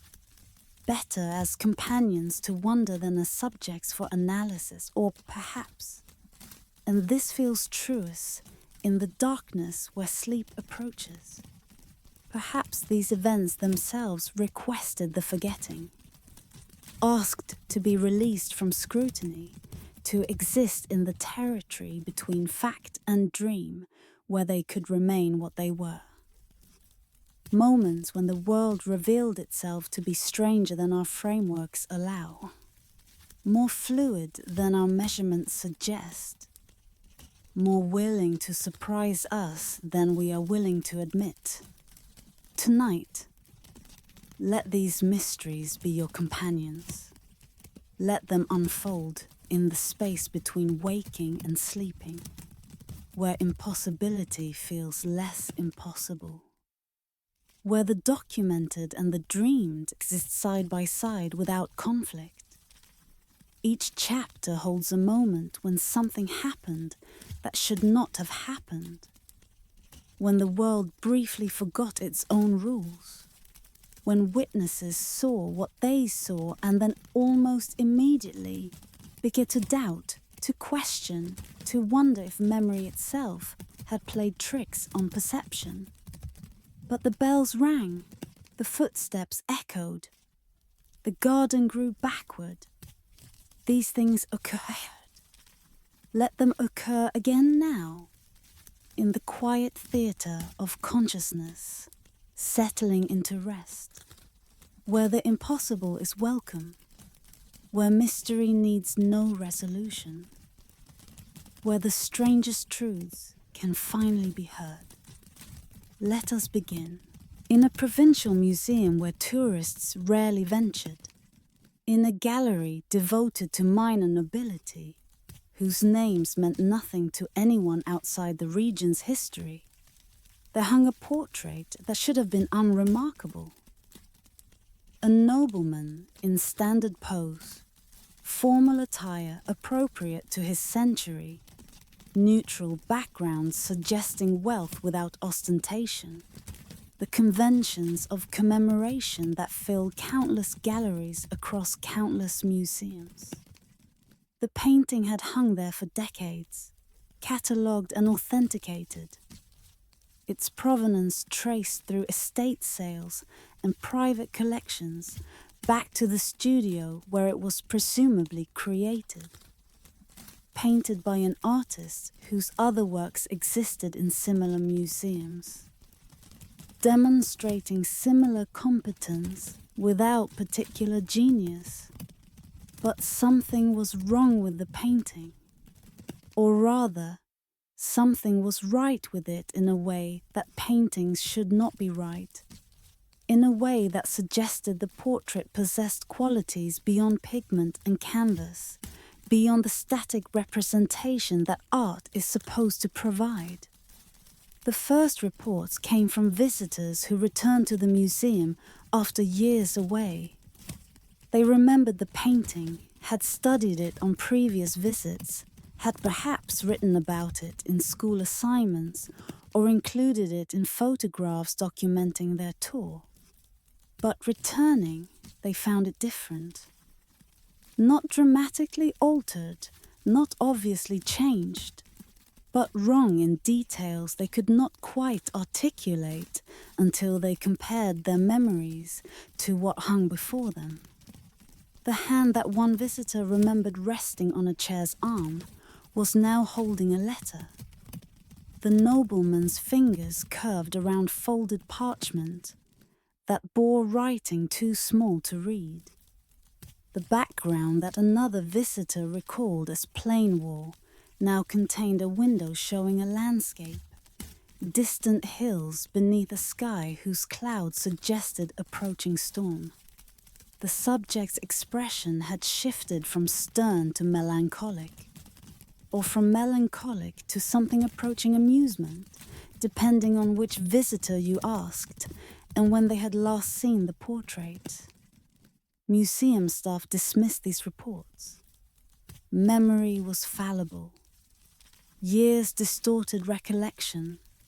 People confidently remembered details that had never existed, or forgot details that had always been present. The painting had not changed.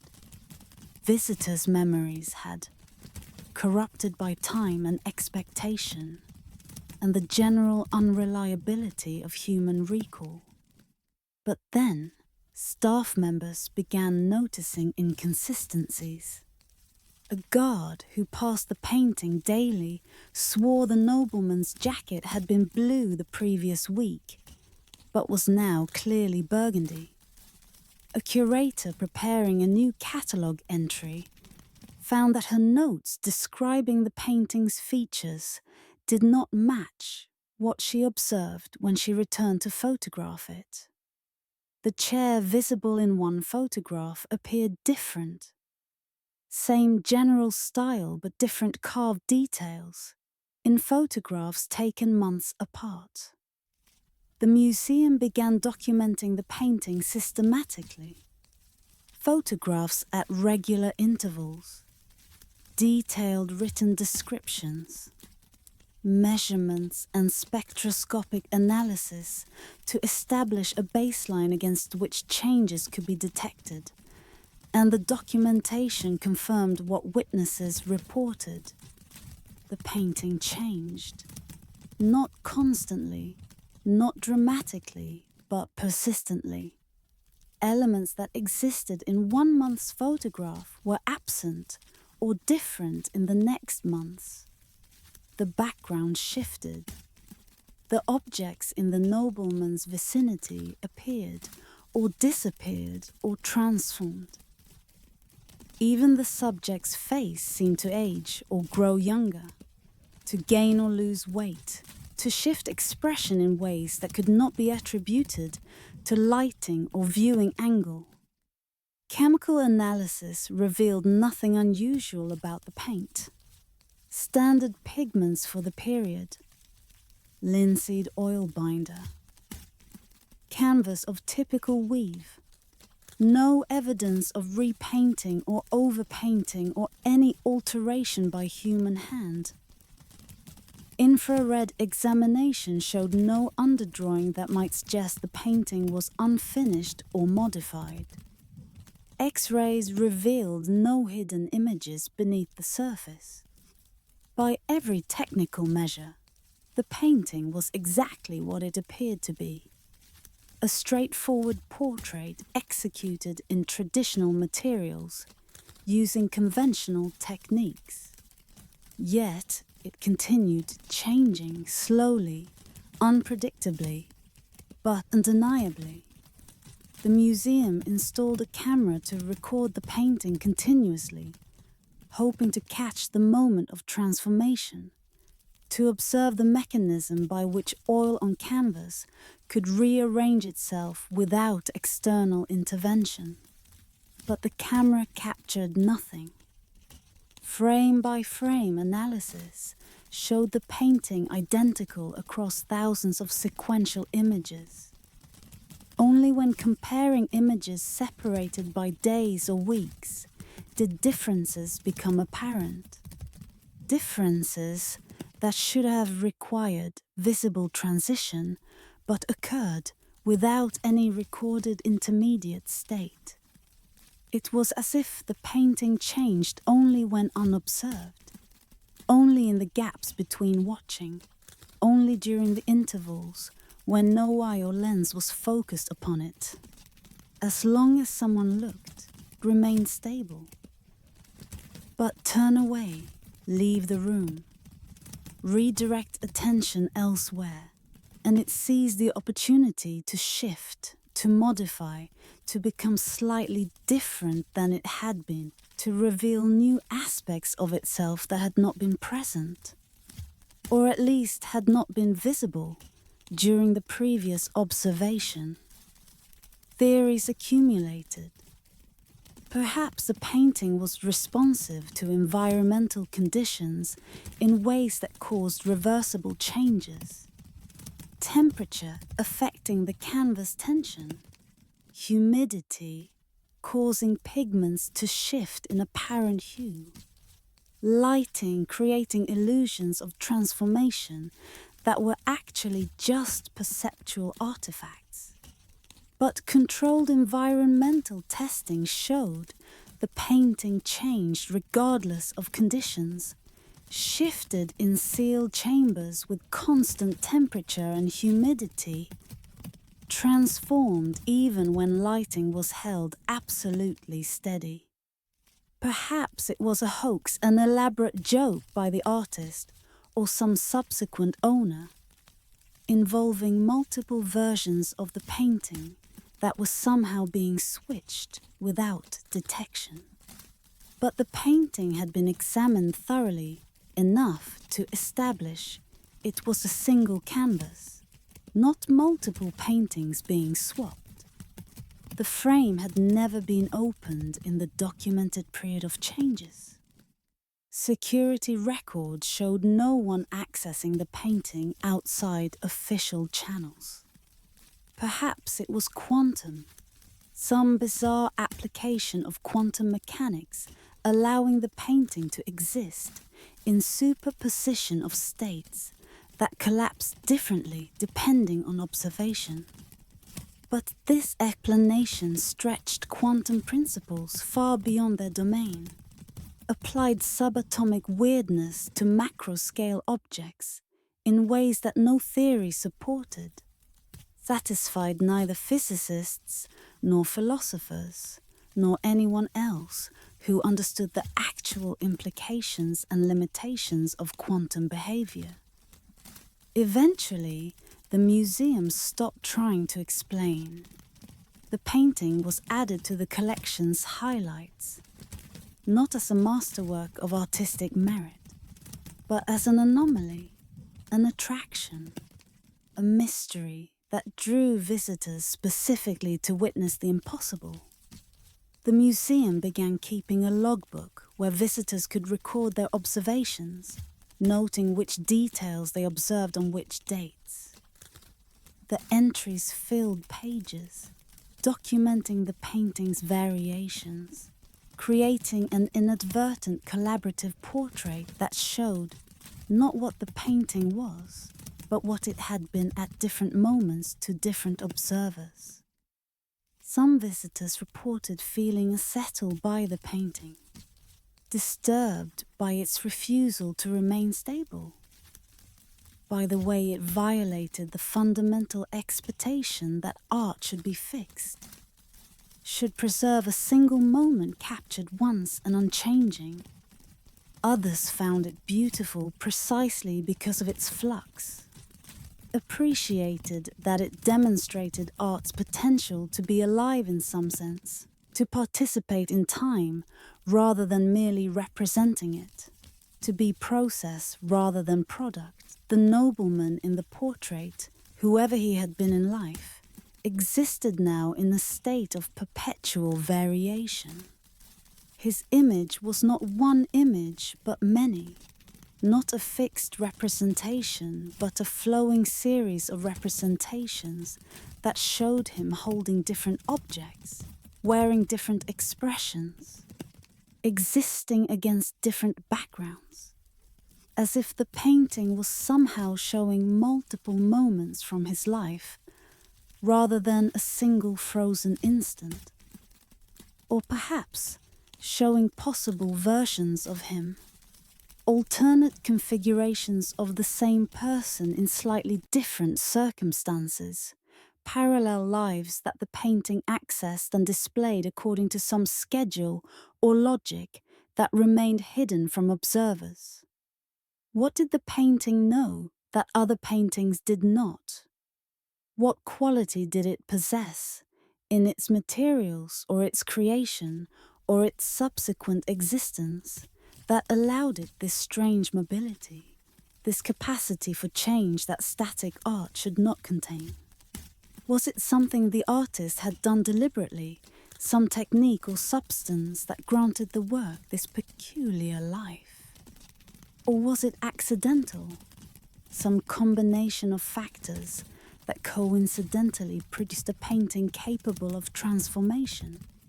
A portrait that achieved what all portraits secretly desire: to break free of the single moment, to show more than one facet, to be many rather than one. The painting hangs in its gallery, surrounded now by documentation of its changes, by photographs showing its various states, by the logbook where visitors record what they saw and when they saw it.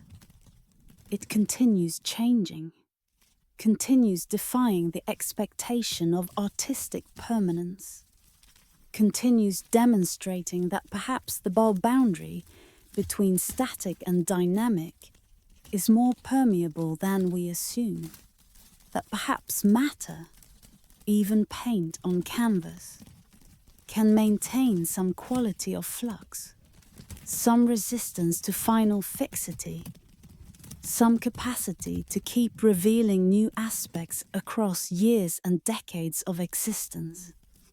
Tonight, in the space between waking and sleeping, where identity itself becomes fluid, where you might be many versions of yourself simultaneously.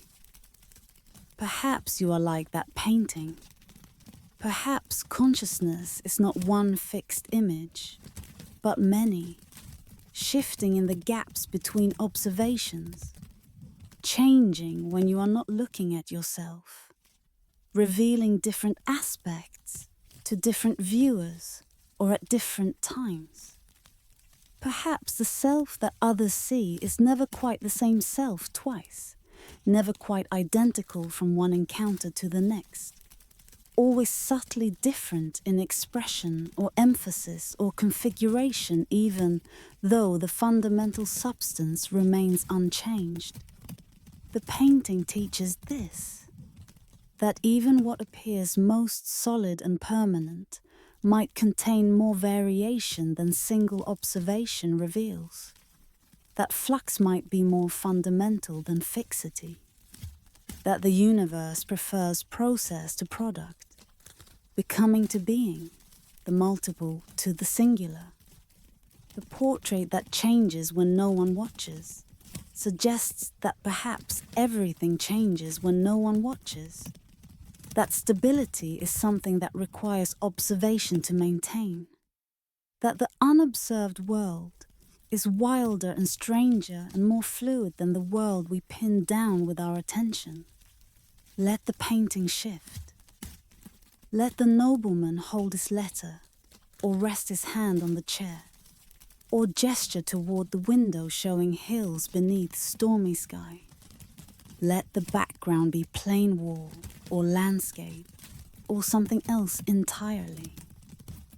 Let the image be many rather than one. Let it demonstrate that art can be alive, can participate in time, can show different faces to different moments while remaining somehow itself beneath all variation. The portrait hangs in its gallery, changes in its gaps, remains multiple in its singularity, and in doing so reveals that perhaps the strangest thing about reality is not that one painting changes, but that all the others don't. That fixity is the anomaly and flux the norm. That the painting simply shows what is always true.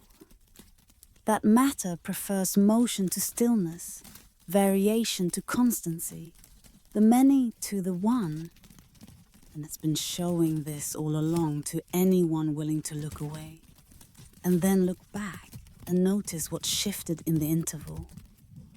What became different when observation lapsed?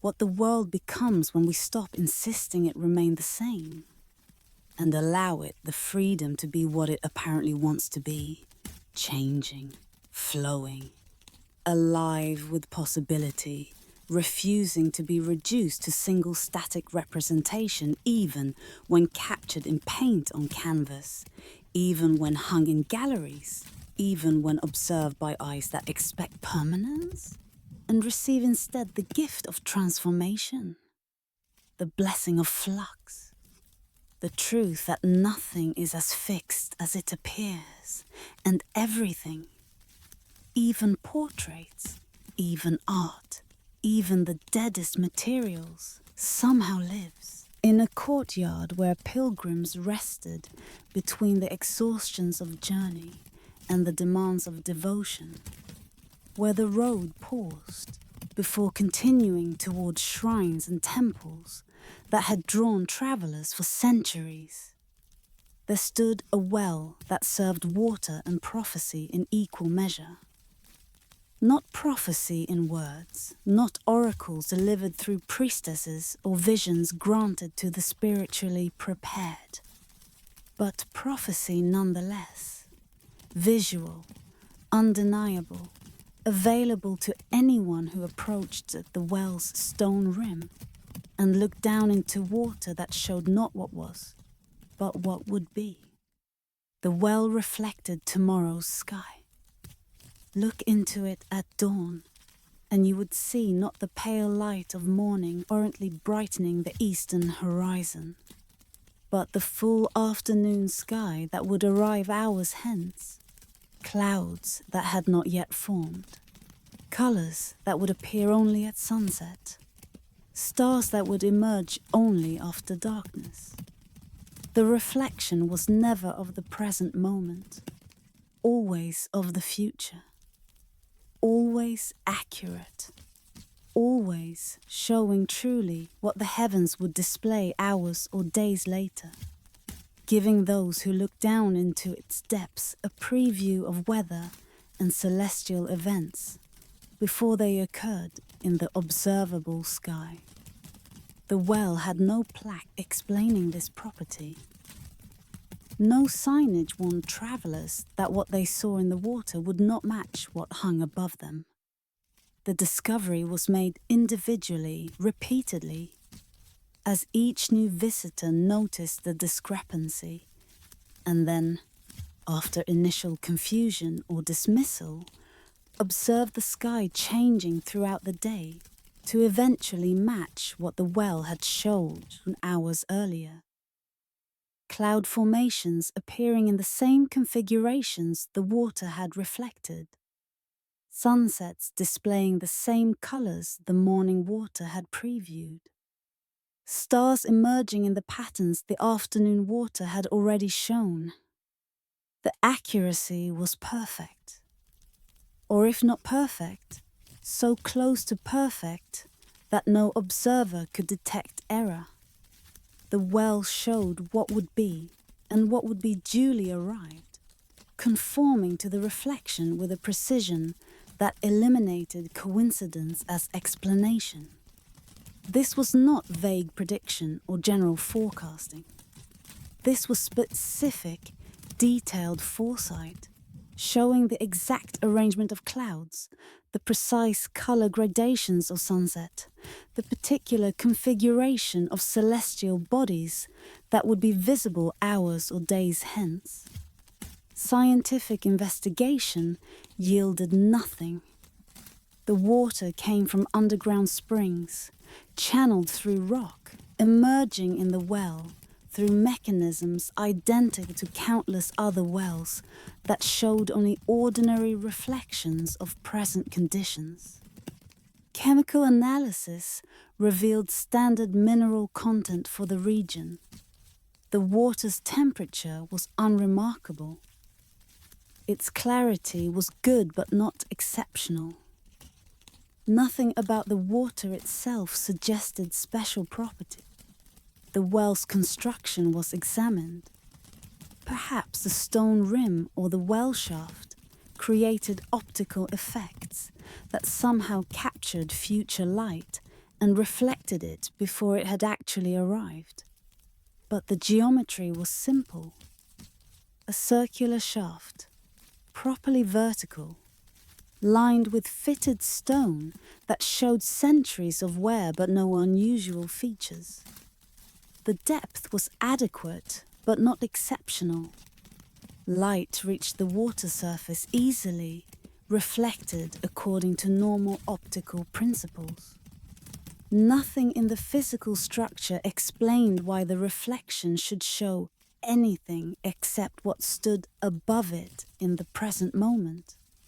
Astronomers proposed that perhaps the well was positioned at a point where the Earth's rotation or some aspect of celestial mechanics created conditions allowing it to reflect light from the future. But the calculations did not support this. The Earth rotates at known speed. Light travels at known velocity. No configuration of these factors could produce a well that showed tomorrow's stars this afternoon, that displayed evening's clouds in morning's water. More exotic theories suggested temporal anomalies, that perhaps the well existed partially in future time, or that time flowed differently in its immediate vicinity, or that some quality of the location allowed future information to leak backward into present observation. But these proposals were untestable, unfalsifiable, existing in the realm of speculation rather than investigation. They explain the phenomenon by invoking other phenomena equally mysterious and equally unexplained.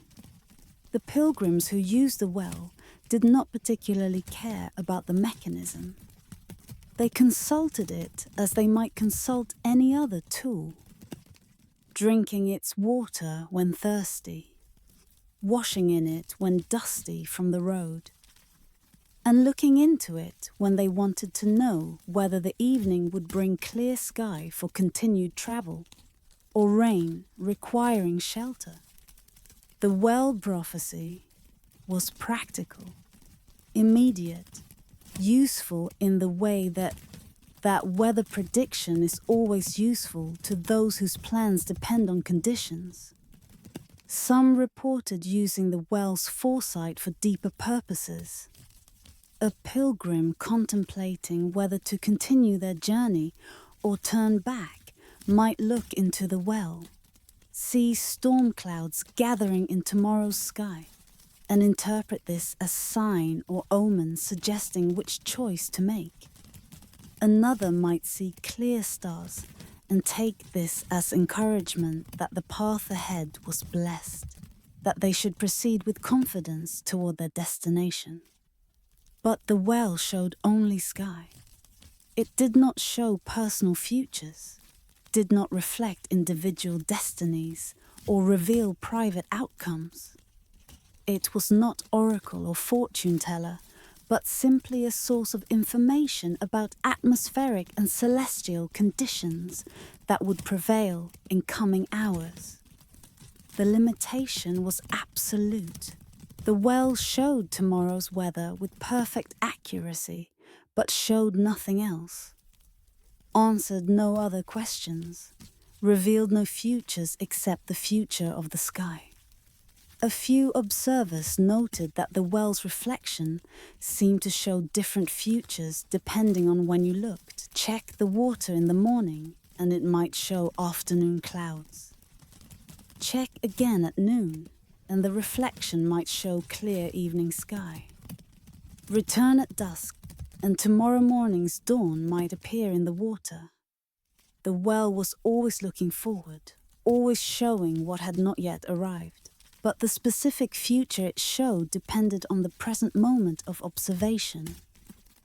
This suggested that the well was not accessing a single fixed future, but was somehow calculating or perceiving what would occur, based on current conditions and their likely development.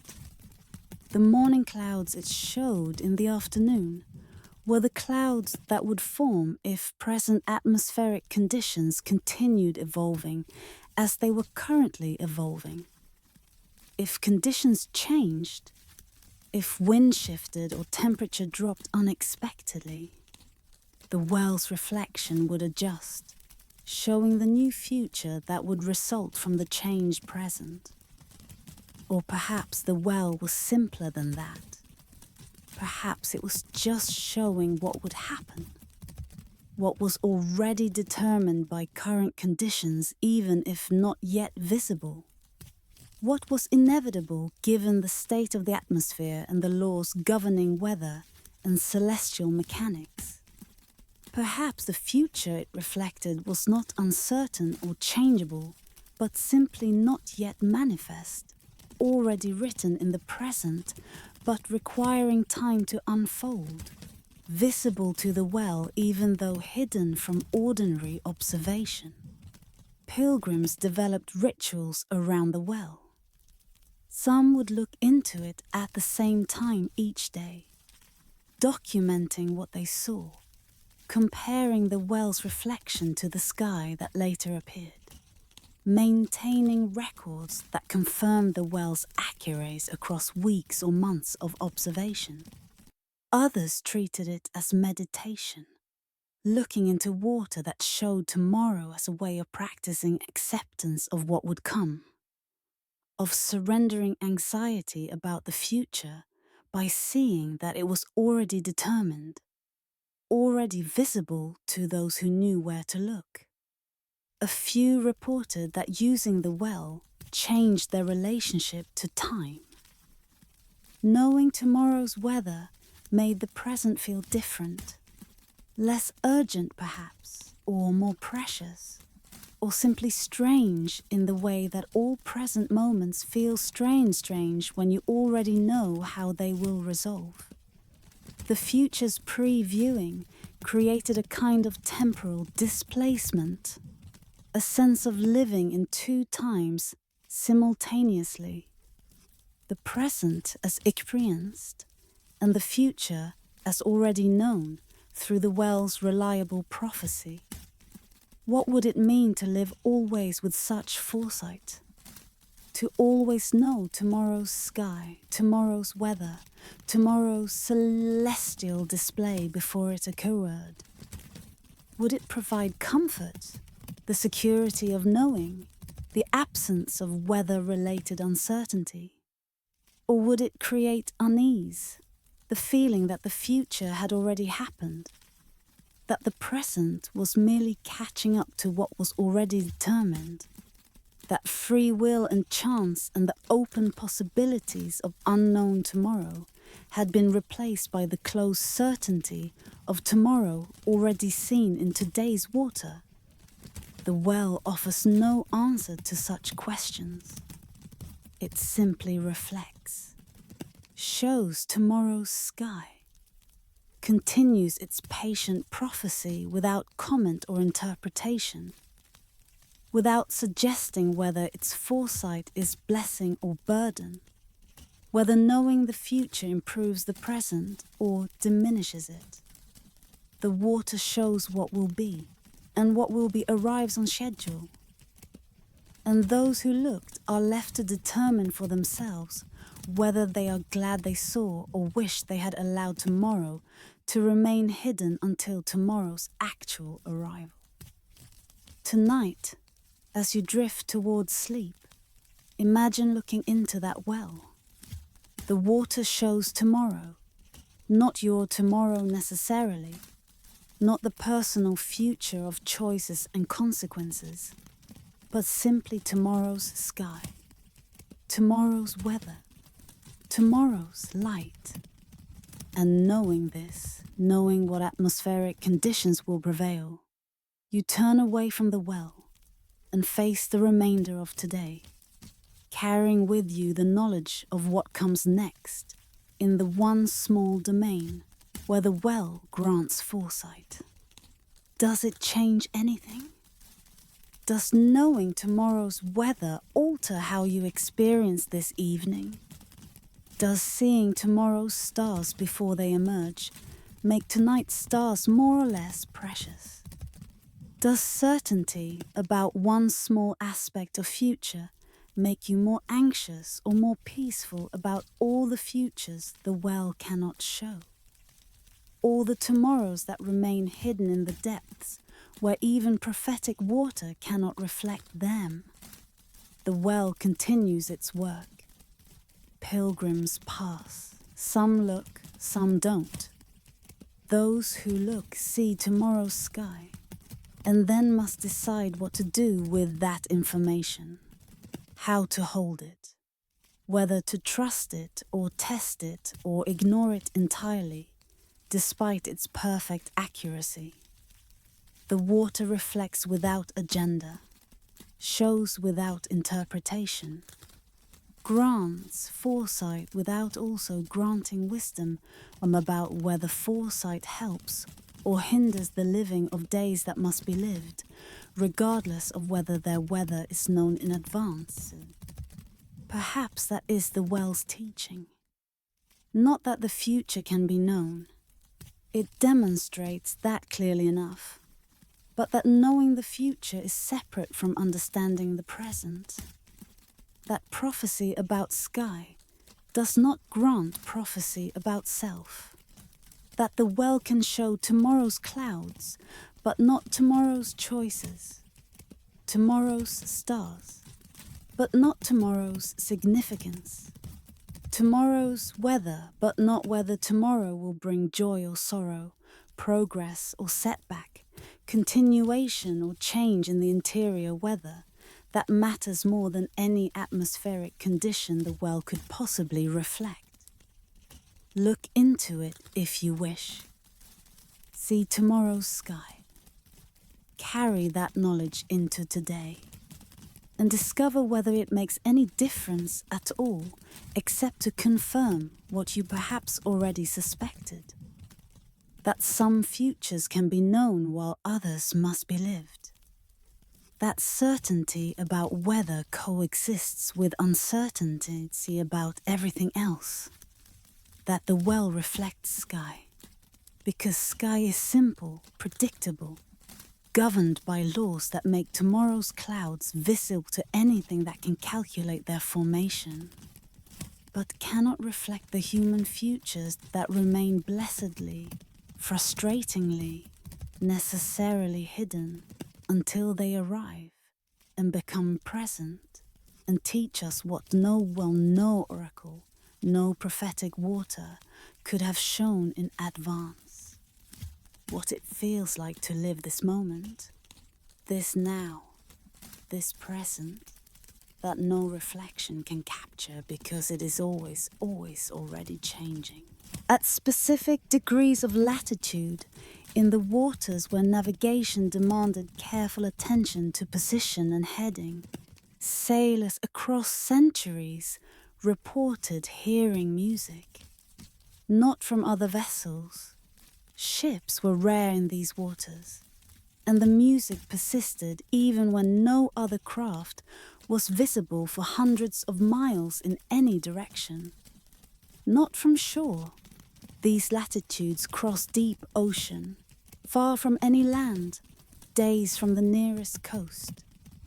But from the ocean itself, or the air above it, or the space between water and sky where the horizon trembled in late afternoon light, and the boundary between elements grew uncertain, the melody was consistent across centuries of reports. Simple, haunting, neither quite major nor minor, existing in some mode that suggested both melancholy and peace, longing mixed with contentment. It repeated in phrases that seemed to tell a story without words, that developed like narrative or argument, even though no lyrics conveyed explicit meaning. 5 notes, perhaps 6, returning in patterns that varied slightly with each repetition. Never quite identical, but always recognizably the same melody, the same sequence, the same song that sailors had heard in these waters since ships first ventured far enough from land to cross these particular latitudes. The music came most often at twilight, that liminal time when the sun touched the horizon and the world paused between day and night, when colors shifted from blue to gold to violet, when the quality of light changed from illuminating to atmospheric, from showing things clearly to making them ambiguous. In that hour, sailors on watch would hear the melody beginning, faint at first, barely distinguishable from wind and wave, then growing clearer, more distinct, more undeniably present, until it filled the air around the ship, coming from everywhere and nowhere, surrounding the vessel in sound that seemed to have no source. It lasted as long as the twilight lasted. As the sun sank below the horizon and darkness gathered, the music faded, diminishing gradually until it blended back into the ambient sounds of ocean and disappeared entirely with the last light. The next morning it would not return. The song belonged to sunset, to that particular latitude, to the specific combination of position and time and atmospheric condition that produced whatever phenomenon created the melody. Attempts to record the music failed. Not failed in the sense that equipment malfunctioned, though some of that occurred too. Microphones dying at crucial moments. Recording devices experiencing inexplicable errors, but failed more fundamentally. The recordings, when they succeeded technically, captured only wind and waves. The music that sailors heard clearly, that multiple witnesses confirmed hearing simultaneously, that persisted for minutes in undeniable clarity. This music did not appear on recordings. The equipment registered nothing except the ordinary sounds of ocean crossing, leaving no evidence except human testimony and the puzzling gap between what was heard and what was captured. Yet the reports were consistent, too consistent to dismiss as fantasy or delusion. Sailors from different nations, different centuries, with no knowledge of previous accounts, described the same melody in terms that matched despite the limitations of musical notation and the difficulty of transcribing what had no obvious key or rhythm. Naval records contained scattered mentions. Ships' logs noted the music in brief entries that suggested the phenomenon was known, expected even, at those latitudes, occurring regularly enough to be mentioned without surprise, though rarely enough to be noteworthy when it did occur. Scientists proposed explanations. Atmospheric conditions creating acoustic phenomena, pressure gradients causing air to vibrate in ways that produce tones, wind patterns creating standing waves that generated sound at specific frequencies, the interaction of ocean and atmosphere producing harmonics that human ears interpreted as melody. But the calculations did not support these theories.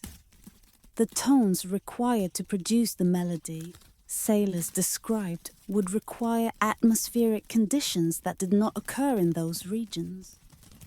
Wind speeds that were not observed, pressure differentials that instruments failed to detect.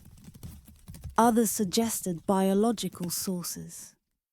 Whales singing in the depths, their vocalizations somehow reaching the surface and being transformed by water and air into the melody humans heard.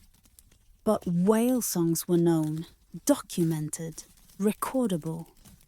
The latitude melody was different, higher in pitch, simpler in structure, more consistent across observations than whale vocalizations ever were. And like the atmospheric theories, this explanation struggled with the recording problem. If whales were producing the sounds, equipment should capture them. Underwater microphones should register their songs. But the recording remained empty except for ordinary ocean sounds, showing no trace of the music that crews heard clearly in the twilight air. A few spoke of ancient civilizations lost beneath these waters.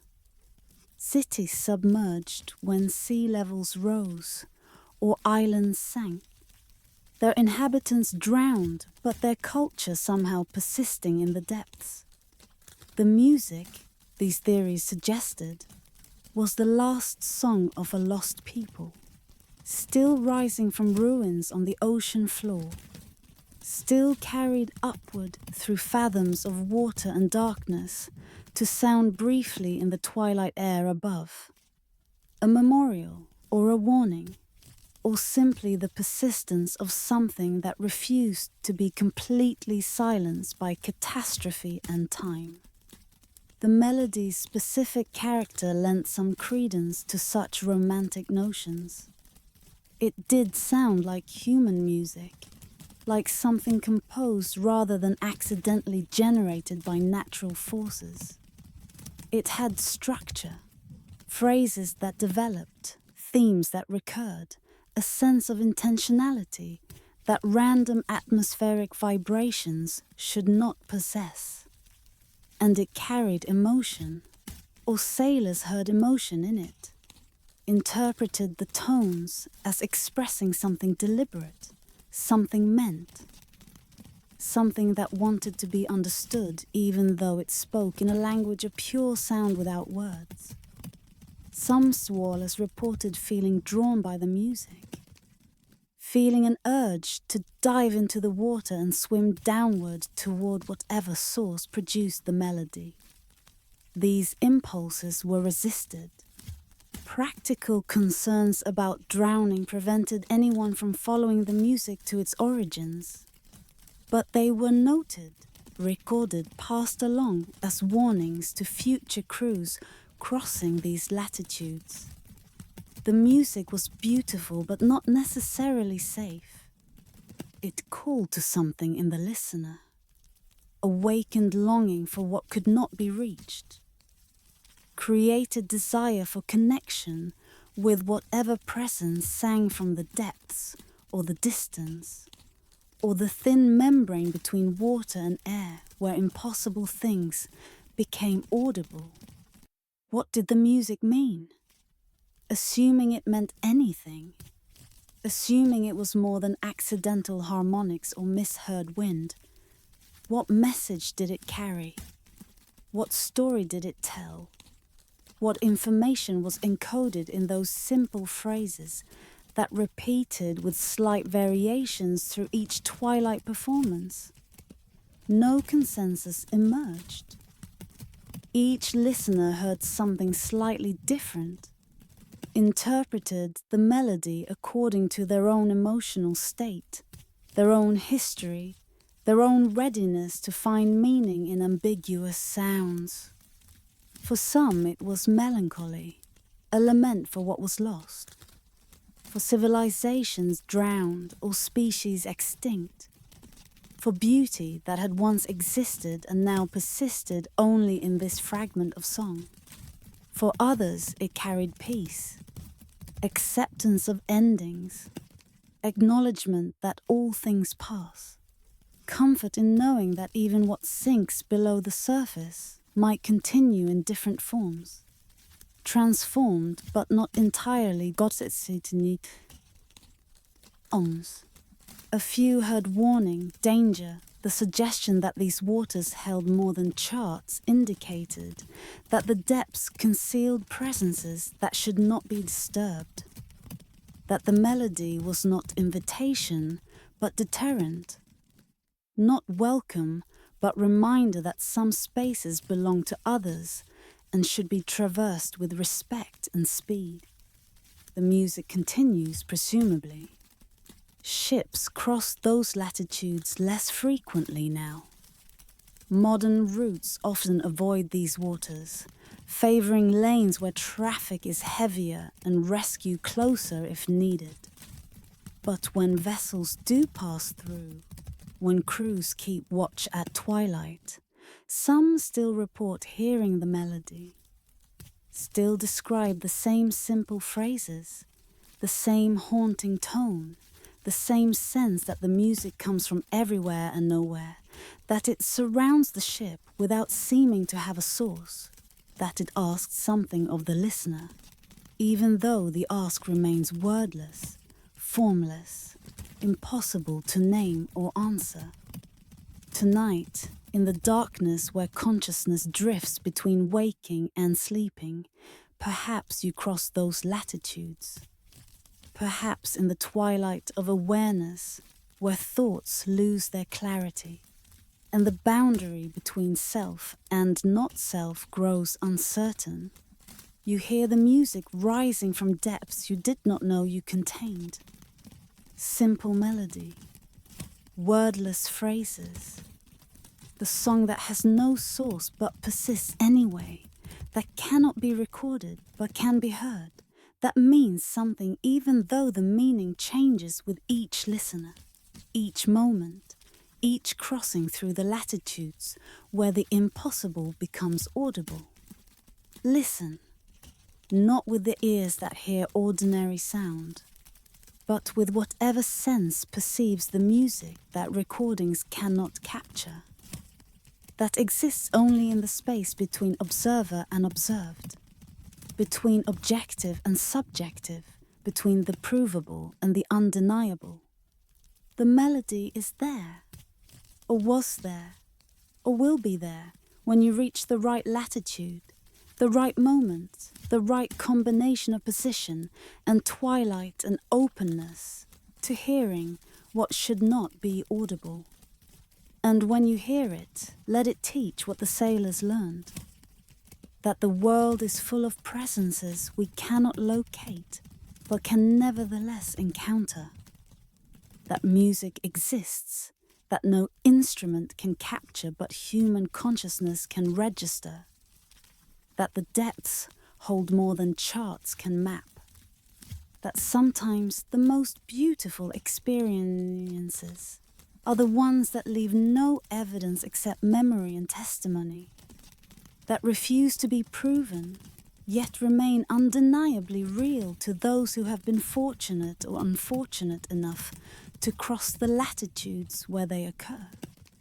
The music plays in memory now, in the collective recollection of sailors who heard it and passed the story along, who marked in their logs that yes, at such and such latitude, at twilight, the song was there as it always was, as it will always be until the oceans themselves fall silent and the latitudes mean nothing, and the twilight comes without music, or maybe, the music continues even then, even after the last ship has crossed, even after the last human ear has listened, continuing for itself alone, for whatever presence sings from the depths, for the simple reason that the melody exists and existence is enough.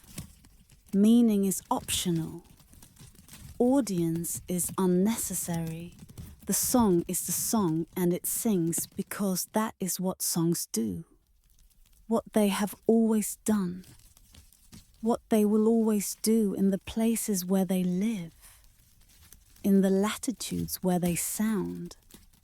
in the twilight that receives them, and the darkness that follows, and the memory that preserves them imperfectly but truly, carrying them forward into futures where perhaps someone else will cross those latitudes at twilight and hear the music rising from nowhere, filling the air with sound that has no source, teaching the lesson that the ocean has always taught, that we sail through mysteries we cannot solve, past presences we cannot locate, accompanied by songs we cannot record, blessed or haunted by the beautiful impossibilities that make the journey strange, that make the crossing memorable, that make the world larger and more mysterious than any map can contain, or any recording can capture,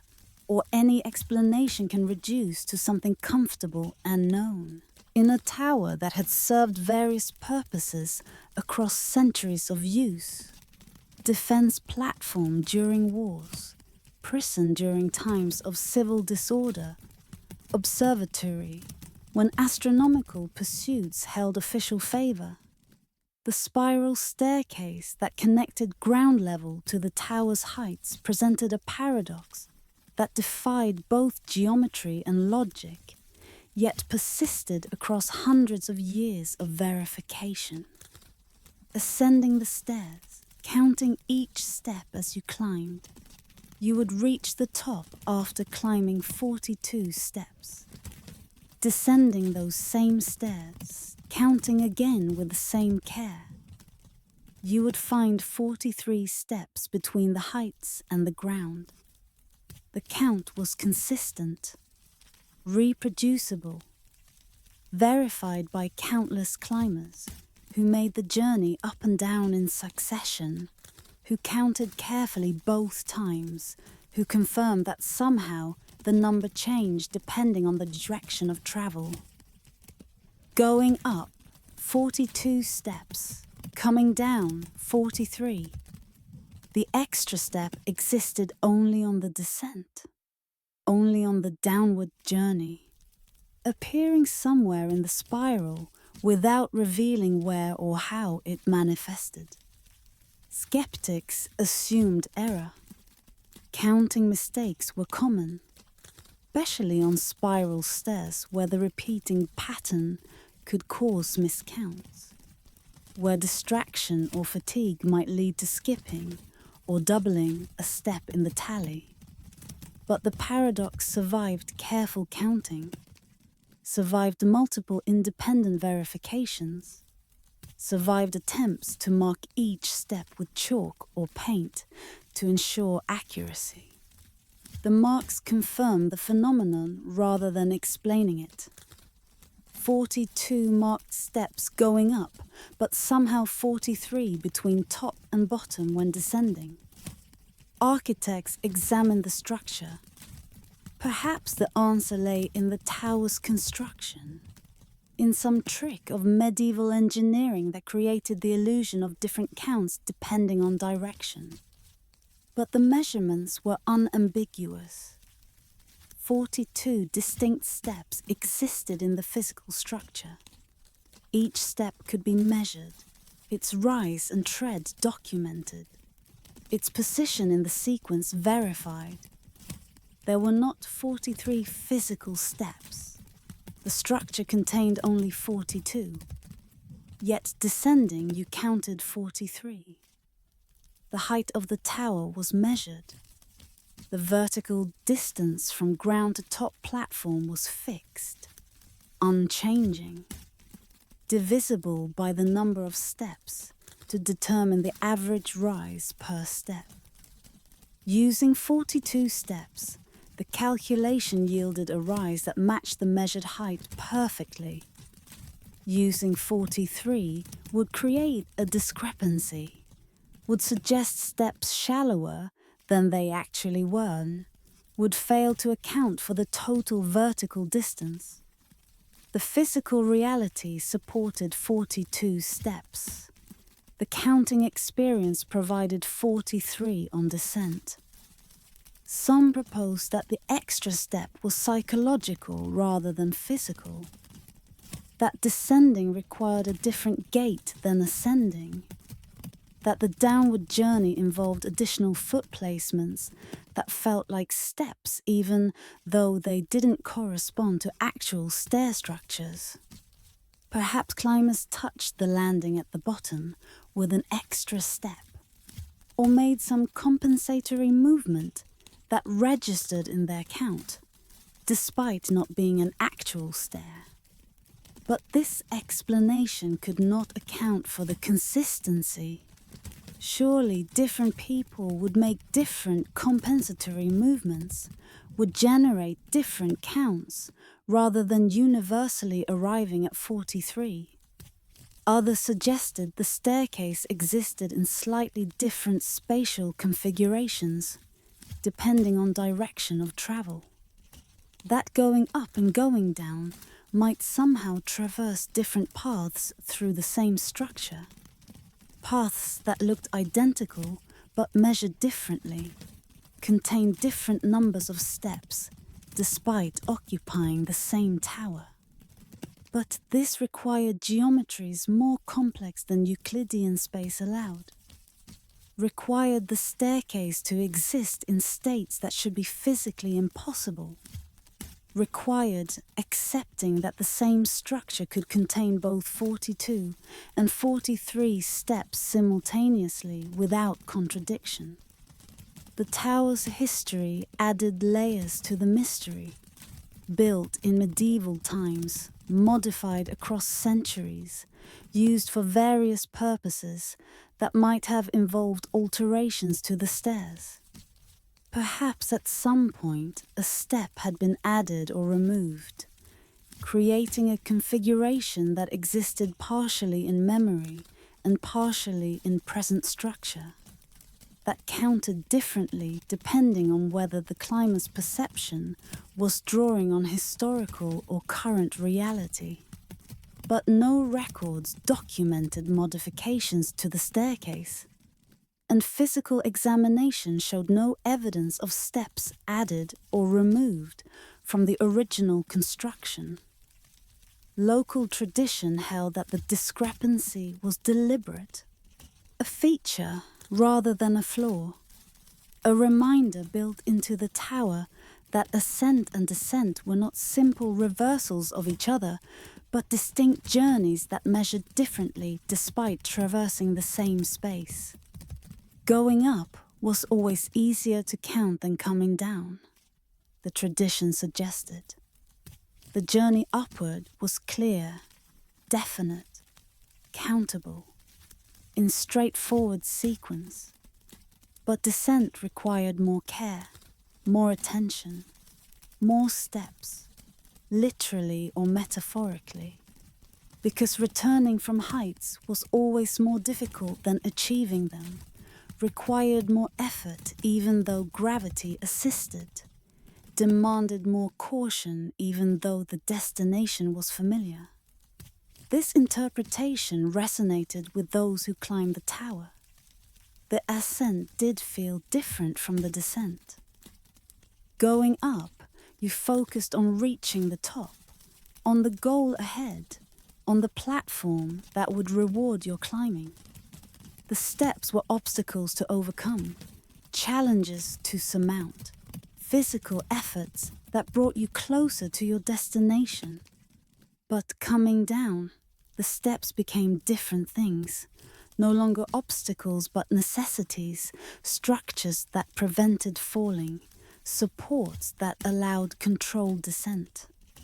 You paid more attention to each step going down, placed your feet more carefully, thought more deliberately about the sequence even though you had just climbed it moments before.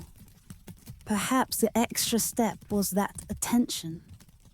Perhaps 42 steps climbed with upward focus became 43 steps descended with downward caution. Perhaps the count changed, not because the structure changed, but because the counter changed. Because descending required a different kind of awareness that somehow created or revealed a step that ascending attention did not register. But this still did not explain the consistency. If the extra step was psychological, if it existed only in perception rather than physical reality, why did everyone count the same number? Why 43 specifically rather than varying counts reflecting individual psychology and attention patterns? The uniformity of the phenomenon suggested something more objective than perceptual variance, something genuinely strange about the staircase itself, rather than merely about how it was experienced. Visitors to the tower made the climb and descent into a ritual. Count going up, count coming down. Verify the paradox for yourself. The tower's caretakers provided tally counters for those who wanted to ensure accuracy, who wanted to eliminate any possibility of miscount. The devices confirmed what manual counting had always shown. 42 ascending, 43 descending, the extra step appearing somewhere in the downward journey without revealing its location or mechanism. Some climbers reported momentary disorientation during descent, a brief instant where they lost track of position or sequence, a fraction of a second where awareness seemed to skip or double. Perhaps in that moment, that gap in attention or continuity, the extra step inserted itself, not as physical structure, but as temporal or perceptual addition. A small fold in experiences that created an extra count without creating an extra stair. Others experienced the descent as perfectly smooth and continuous, noticed nothing unusual, felt no disorientation or discontinuity, yet still arrived at 43 when they completed their count. For them, the extra step remained completely invisible, completely integrated into the sequence, indistinguishable from the 42 physical steps except by the final tally that showed one more descent step than ascent steps.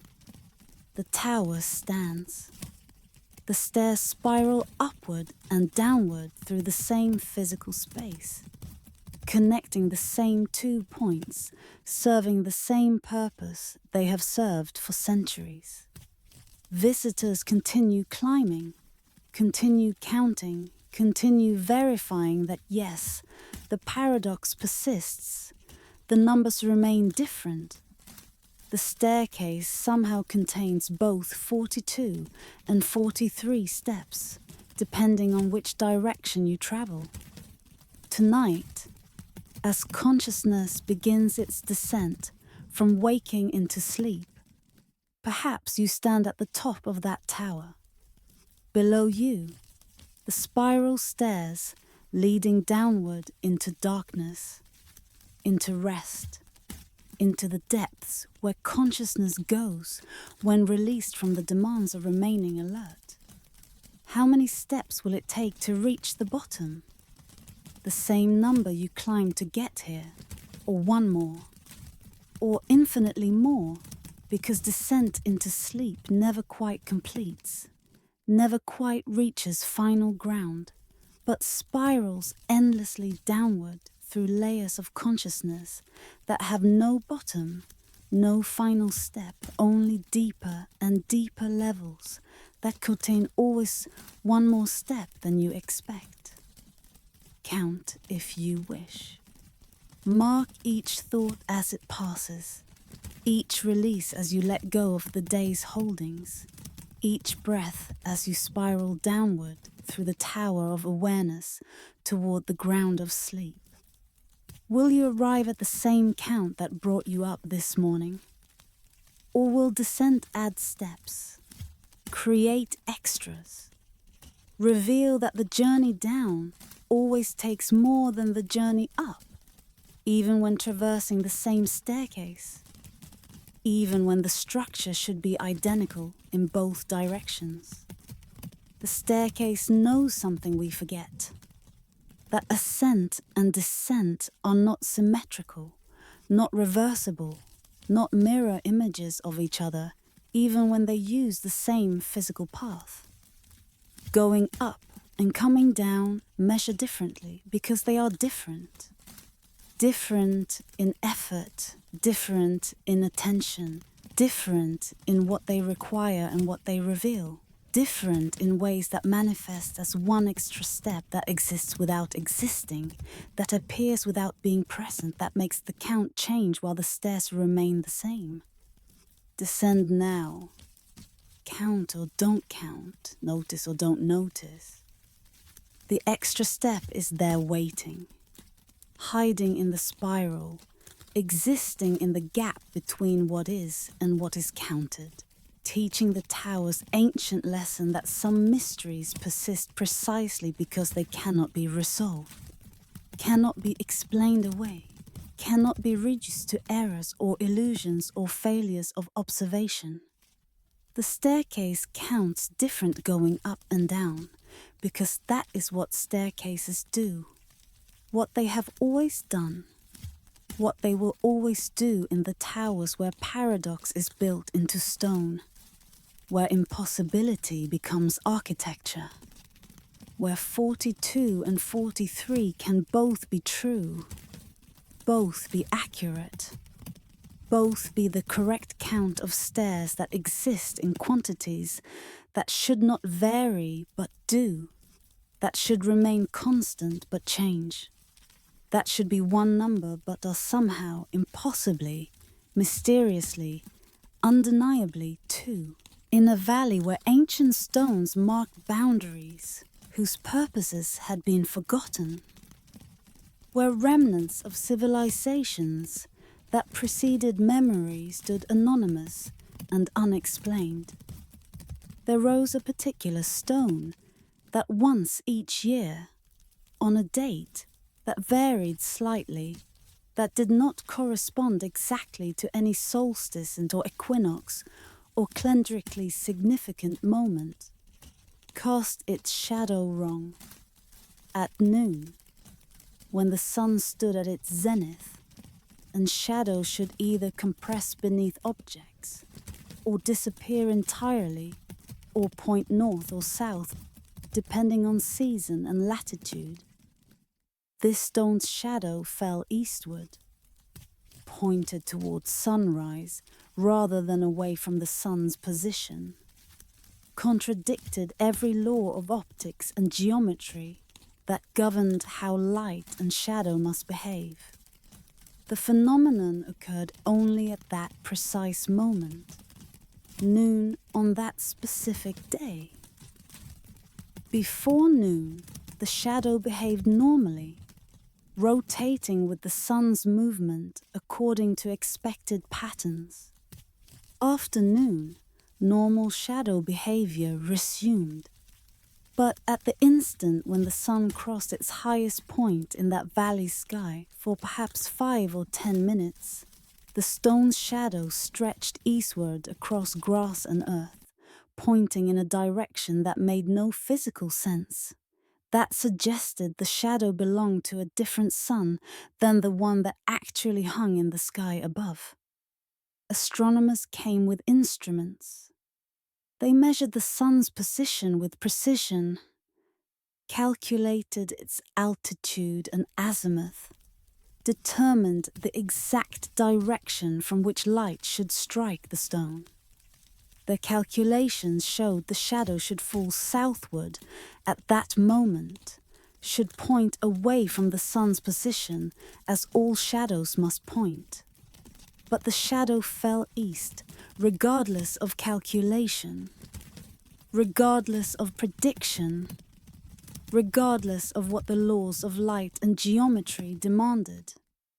They examined the stone itself. Perhaps it had unusual refractive properties. Perhaps its surface bent light in ways that created optical illusions. Perhaps some quality of the mineral composition caused it to interact with sunlight differently than ordinary stone. But analysis revealed nothing special. Common granite, weathered by centuries of exposure, shaped by human or natural forces into a rough pillar perhaps 8 feet tall, unremarkable in every measurable property, except for this one impossible shadow that fell wrong once per year. The surrounding terrain was mapped. Perhaps the valley's shape created unusual light conditions. Perhaps reflections from distant surfaces contributed illumination from unexpected directions. Perhaps the shadow was not actually the stone's shadow, but something else entirely. A trick of light and landscape that merely appeared to be the stone's shadow, while actually being some other phenomenon. But the mapping revealed nothing that could account for the shadow's direction, and careful observation confirmed that the shadow was indeed cast by the stone, connected to it at the base, darkening in proportion to the stone's blocking of light. Local tradition held that the stone remembered another sun, that it had been raised in a time when the heavens moved differently, when east and west might have held different relationships to solar movement, when the sky's mechanics operated according to principles that no longer applied. The shadow, according to this tradition, was not responding to the present sun, but to some other source of light. Perhaps the sun as it had been positioned in an earlier age, or a sun that existed in parallel to the visible sun but along a different trajectory, or the memory of the light that had struck the stone in the past and somehow persisted in affecting how it cast shadows in the present. Others suggested the shadow marked a doorway, that the stone stood at a point where different spaces or times intersected, where the east-pointing shadow indicated the direction not of the present sun, but of something else the stone was oriented toward, something that existed to the east, even though the sun existed overhead. Perhaps graves lay to the east, and the shadow pointed toward the dead. Perhaps a sacred site existed in that direction, and the shadow indicated the path pilgrims should follow. Perhaps the stone itself was an arrow, a directional marker, and the shadow was its pointer, showing once per year where travelers should go or where they should avoid going. A few spoke of other suns, not metaphorical or historical, but actual. That perhaps the shadow responded to starlight as much as sunlight. That perhaps at that specific moment on that specific day, some combination of celestial positions created illumination from the east that overpowered or competed with the sun's overhead light, that generated the eastward shadow through mechanisms involving multiple light sources rather than the single sun, we assumed was the only relevant factor. But astronomical calculations showed no such configuration, no alignment that could produce eastward illumination strong enough to cast shadows at noon. The shadow defied explanation. Year after year, it appeared on a schedule, fell eastward for its brief duration, and then returned to normal behavior as the sun continued its daily arc. Witnesses confirmed its occurrence. Photographs documented its impossible direction. Measurements verified that yes, the shadow pointed east while the sun stood nearly overhead, that the angle between sun position and shadow direction made no geometric sense. that something was happening that should not be possible according to any known physics? What did the stone know that allowed it to cast shadows in impossible directions? What quality did it possess, in its substance or position or history, that permitted it to violate the fundamental relationship between light source and shadow? Was it remembering something? Was it responding to something? Was it indicating something that observers could not see, but the stone somehow detected? Or was the shadow simply wrong in the most literal sense? Not a trick, not an illusion, not a phenomenon requiring complex explanation, but simply a shadow that fell in the wrong direction, because sometimes, for reasons that would never be known, the world allowed such things, permitted small violations of its usual rules, created exceptions that had no purpose except to demonstrate that even the most fundamental principles, even the law that shadows must point away from light sources, might occasionally be suspended.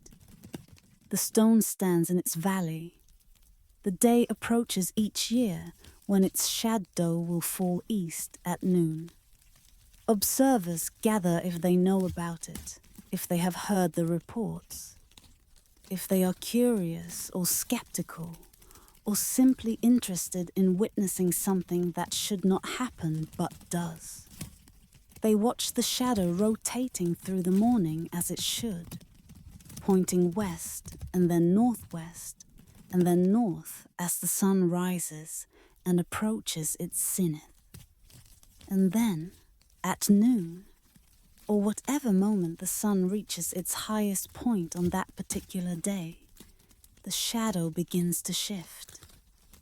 Not rotating smoothly as it has been rotating, but jumping, snapping eastward as if suddenly responding to different light, as if the sun overhead had been replaced by or supplemented by some other source that existed to the stone's west, casting shadows toward the east, where sunrise lives, where the day begins, where the shadow should never point when the sun stands high. It lasts perhaps 10 minutes, long enough for photographs, long enough for measurements, long enough for witnesses to feel certain they are seeing what they are seeing, that this is not imagination or misperception, but actual shadow falling in actual impossible direction.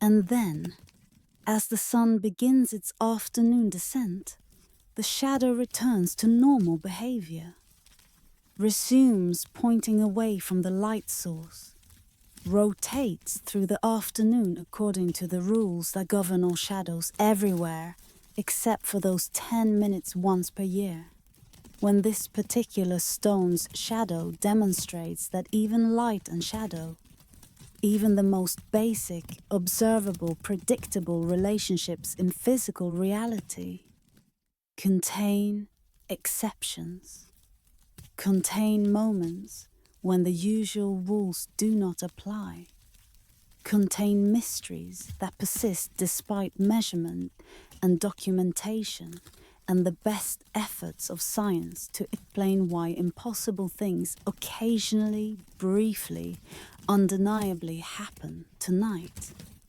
As the sun sets, wherever you are, as shadows lengthen eastward in the ordinary way that evening shadows always lengthen, pointing toward the darkness that is coming, pointing toward night's approach from the east, where day began.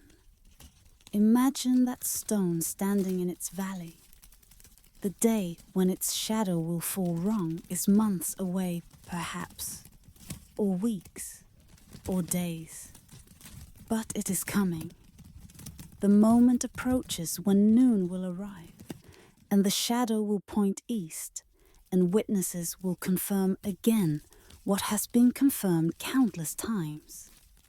that the world is stranger than our frameworks allow, that even the simplest relationships between light and shadow can sometimes reverse or violate or behave according to principles we do not understand and may never understand. The shadow teaches what all these mysteries teach, that certainty is provisional, that rules admit exceptions, that the impossible is sometimes simply what has not yet happened to you but has happened to others, has been witnessed and documented and photographed and measured and still not explained, because some things do not require explanation to be true, do not need to make sense to occur, do not demand our understanding to persist across years and centuries, and the patient rotation of the earth that brings that day around again each year, when the stone's shadow falls east at noon, and the world briefly demonstrates that it is larger and stranger and more willing to surprise us than all our theories and all our measurements and all our certainty about how things must work can possibly contain. Let the shadow fall. Let it point where it points. Let it teach what it has always taught, that we live in a world that does not require our understanding to function, that operates by principles we have only partially discovered, that contains exceptions and violations and impossibilities that happen anyway, that will continue happening regardless of whether we can explain them, regardless of whether they make sense, regardless of whether they fit into the frameworks we have built to organize and predict and control our experience of reality that remains, in the end, more mysterious than any shadow could indicate, more strange than any eastward pointer could suggest, more full of wonder than any collection of impossible phenomena could exhaust. The stone waits, the sun circles, the day approaches, and the shadow, patient, impossible, true, prepares to fall again in the direction it should not fall, teaching its annual lesson about certainty and violation, about rules and exceptions, about the beautiful, persistent strangeness of existence that no explanation can fully capture, no theory can completely contain, no framework can reduce to something comfortable and known and free of the mysteries that make the world worth watching, worth wondering about, worth staying awake to witness even as sleep approaches and consciousness prepares its own impossible journeys through regions where shadows fall in all directions and light comes from sources we cannot name, and the usual rules dissolve into the deeper truth that rules were always temporary, always provisional, always subject to the world's patient demonstration that it knows how to cast shadows better than we know how to predict them, knows how to violate its own laws better than we know how to enforce them, knows how to be impossible better than we know how to explain why impossibility keeps happening anyway. Conclusion. The catalogue of sacred uncertainty. The night deepens now. The mysteries have been witnessed. The bells have rung without cause. The footsteps have echoed before anyone arrived. The library has appeared and vanished. The hour has stopped and continued. The garden has grown backward. The name has been spoken into silence. The door has opened only one way. The painting has changed when unwatched. The well has reflected tomorrow. The song has sounded at certain latitudes. The stairs have counted different going up and down. And the shadow has fallen east at noon. Each mystery stands alone. unexplained, persistent. Each one asks something of us, not that we solve it necessarily, not that we reduce it to comfortable explanation, but simply that we acknowledge it, that we allow it space in our understanding of what is possible, what is real, what the world contains beyond the boundaries of what we have categorized and measured and declared to be the limits of existence. These are not the only mysteries. The catalogue could continue. There are more bells that rang without ringing, more bridges where impossible things echo, more libraries that appear briefly before withdrawing, more hours when time behaved strangely, more gardens where nature contradicted itself, more names preserved in silence, more doors that opened impossibly, more paintings that refused to remain static, more wells that showed futures, more songs without sources, more stairs that counted wrong, more shadows that fell in forbidden directions. The world is full of them, has always been full of them, will always be full of them, regardless of how much we explain, how thoroughly we measure, how completely we think we have mapped the boundaries of the possible. Because the possible is always larger than we imagine. Reality is always stranger than our theories.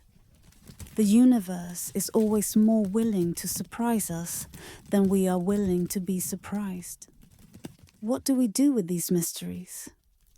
How do we hold them, carry them, allow them to coexist with our need for understanding and explanation and control? Perhaps we do what those who witnessed them did. We experience them, we remember them, we pass them along while acknowledging their strangeness, while admitting we do not know why or how, while allowing them to remain what they are rather than forcing them into categories that diminish them, explanations that reduce them, theories that explain them away rather than explaining them truly. The bells rang. That is enough. They rang without cause we could determine. And that is precisely what makes them remarkable. What makes them worth remembering.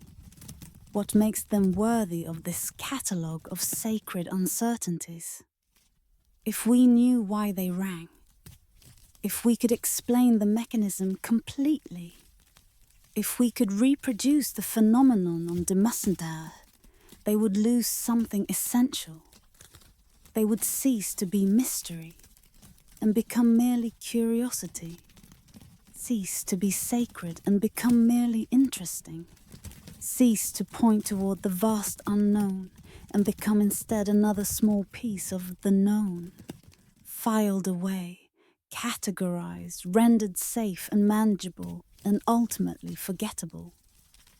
But we do not know, cannot know, may never know. And in that not knowing, in that space where understanding fails and wonder begins, something valuable lives.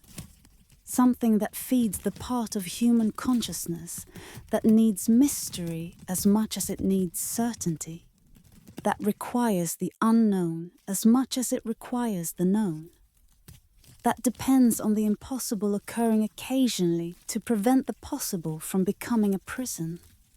Tonight, you have walked through this catalogue. You have stood before the bells and heard them ring. You have crossed the bridge where footsteps echoed. You have entered the library that appeared for 7 days. You have lived through the hour when clocks stopped. You have walked in the garden where plants grew backward. You have held the name that can only be spoken once. You have faced the door that opens only one way. You have watched the painting change. You have looked into the well that reflected tomorrow. You have heard the song that has no source. You have counted the stairs that measure different.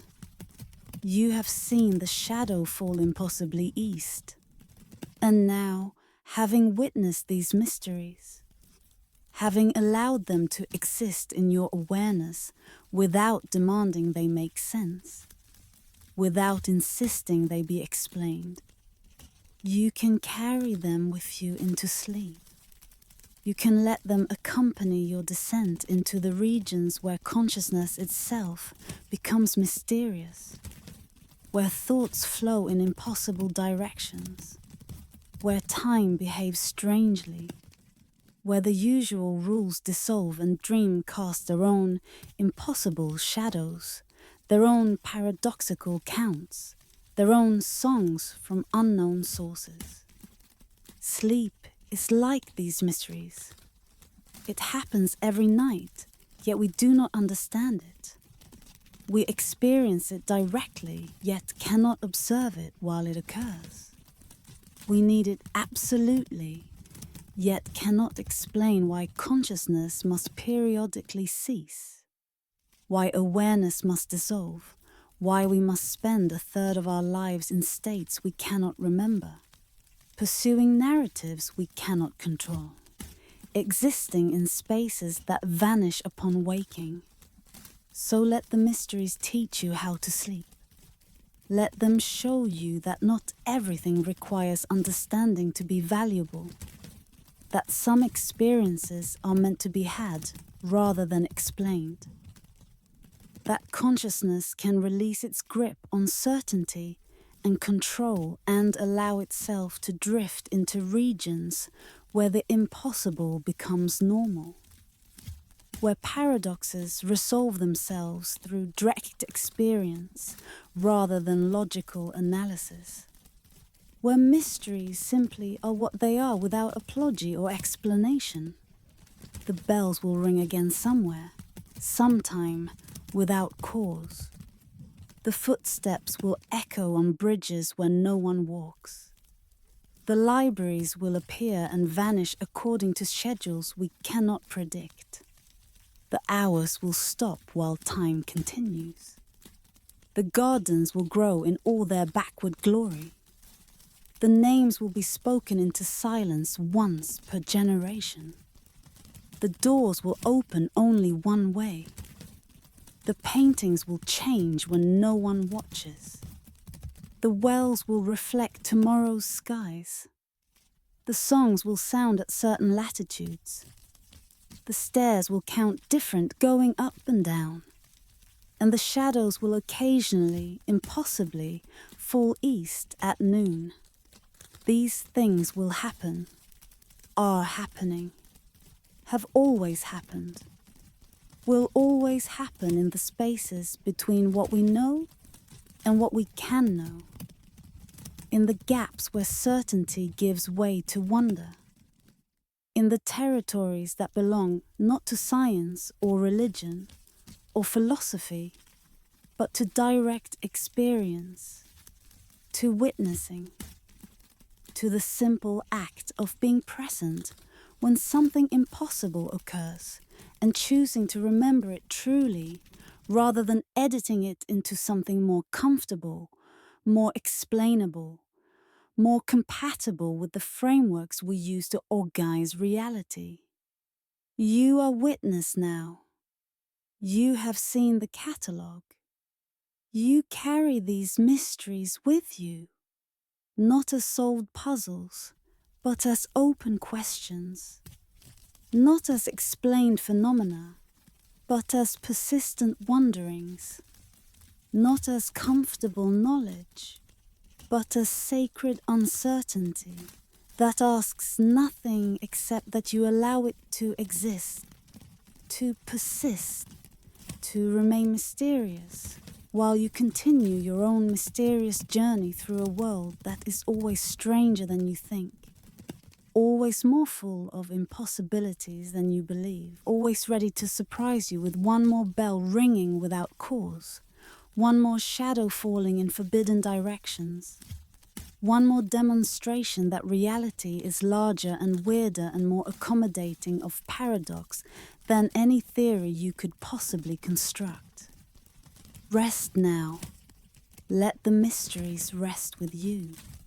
Let them accompany your sleep as they have accompanied these pages, these chapters, these hours of witnessing impossibilities that nonetheless occurred, that nonetheless persist, that nonetheless matter precisely because they cannot be explained, cannot be reduced, cannot be made to fit into the comfortable categories we prefer.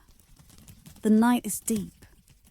The mysteries are patient, that the world continues being impossible in all the right ways, in all the ways that keep wonder alive, that keep consciousness humble, that keep the known from becoming all there is, that preserve space for the unknown, the unexplained, the persistently, beautifully, necessarily mysterious. Sleep well. Dream impossibly. And wake tomorrow knowing that somewhere a bell is about to ring without cause. And that is exactly as it should be, exactly as it must be, exactly as it will always be in a world that knows how to be stranger than we imagine, and kinder than we deserve, and more full of a mystery than any waking consciousness could possibly contain. The catalogue closes. The mysteries remain. And the night, patient, dark, full of its own impossible journeys, opens wide to receive you. End.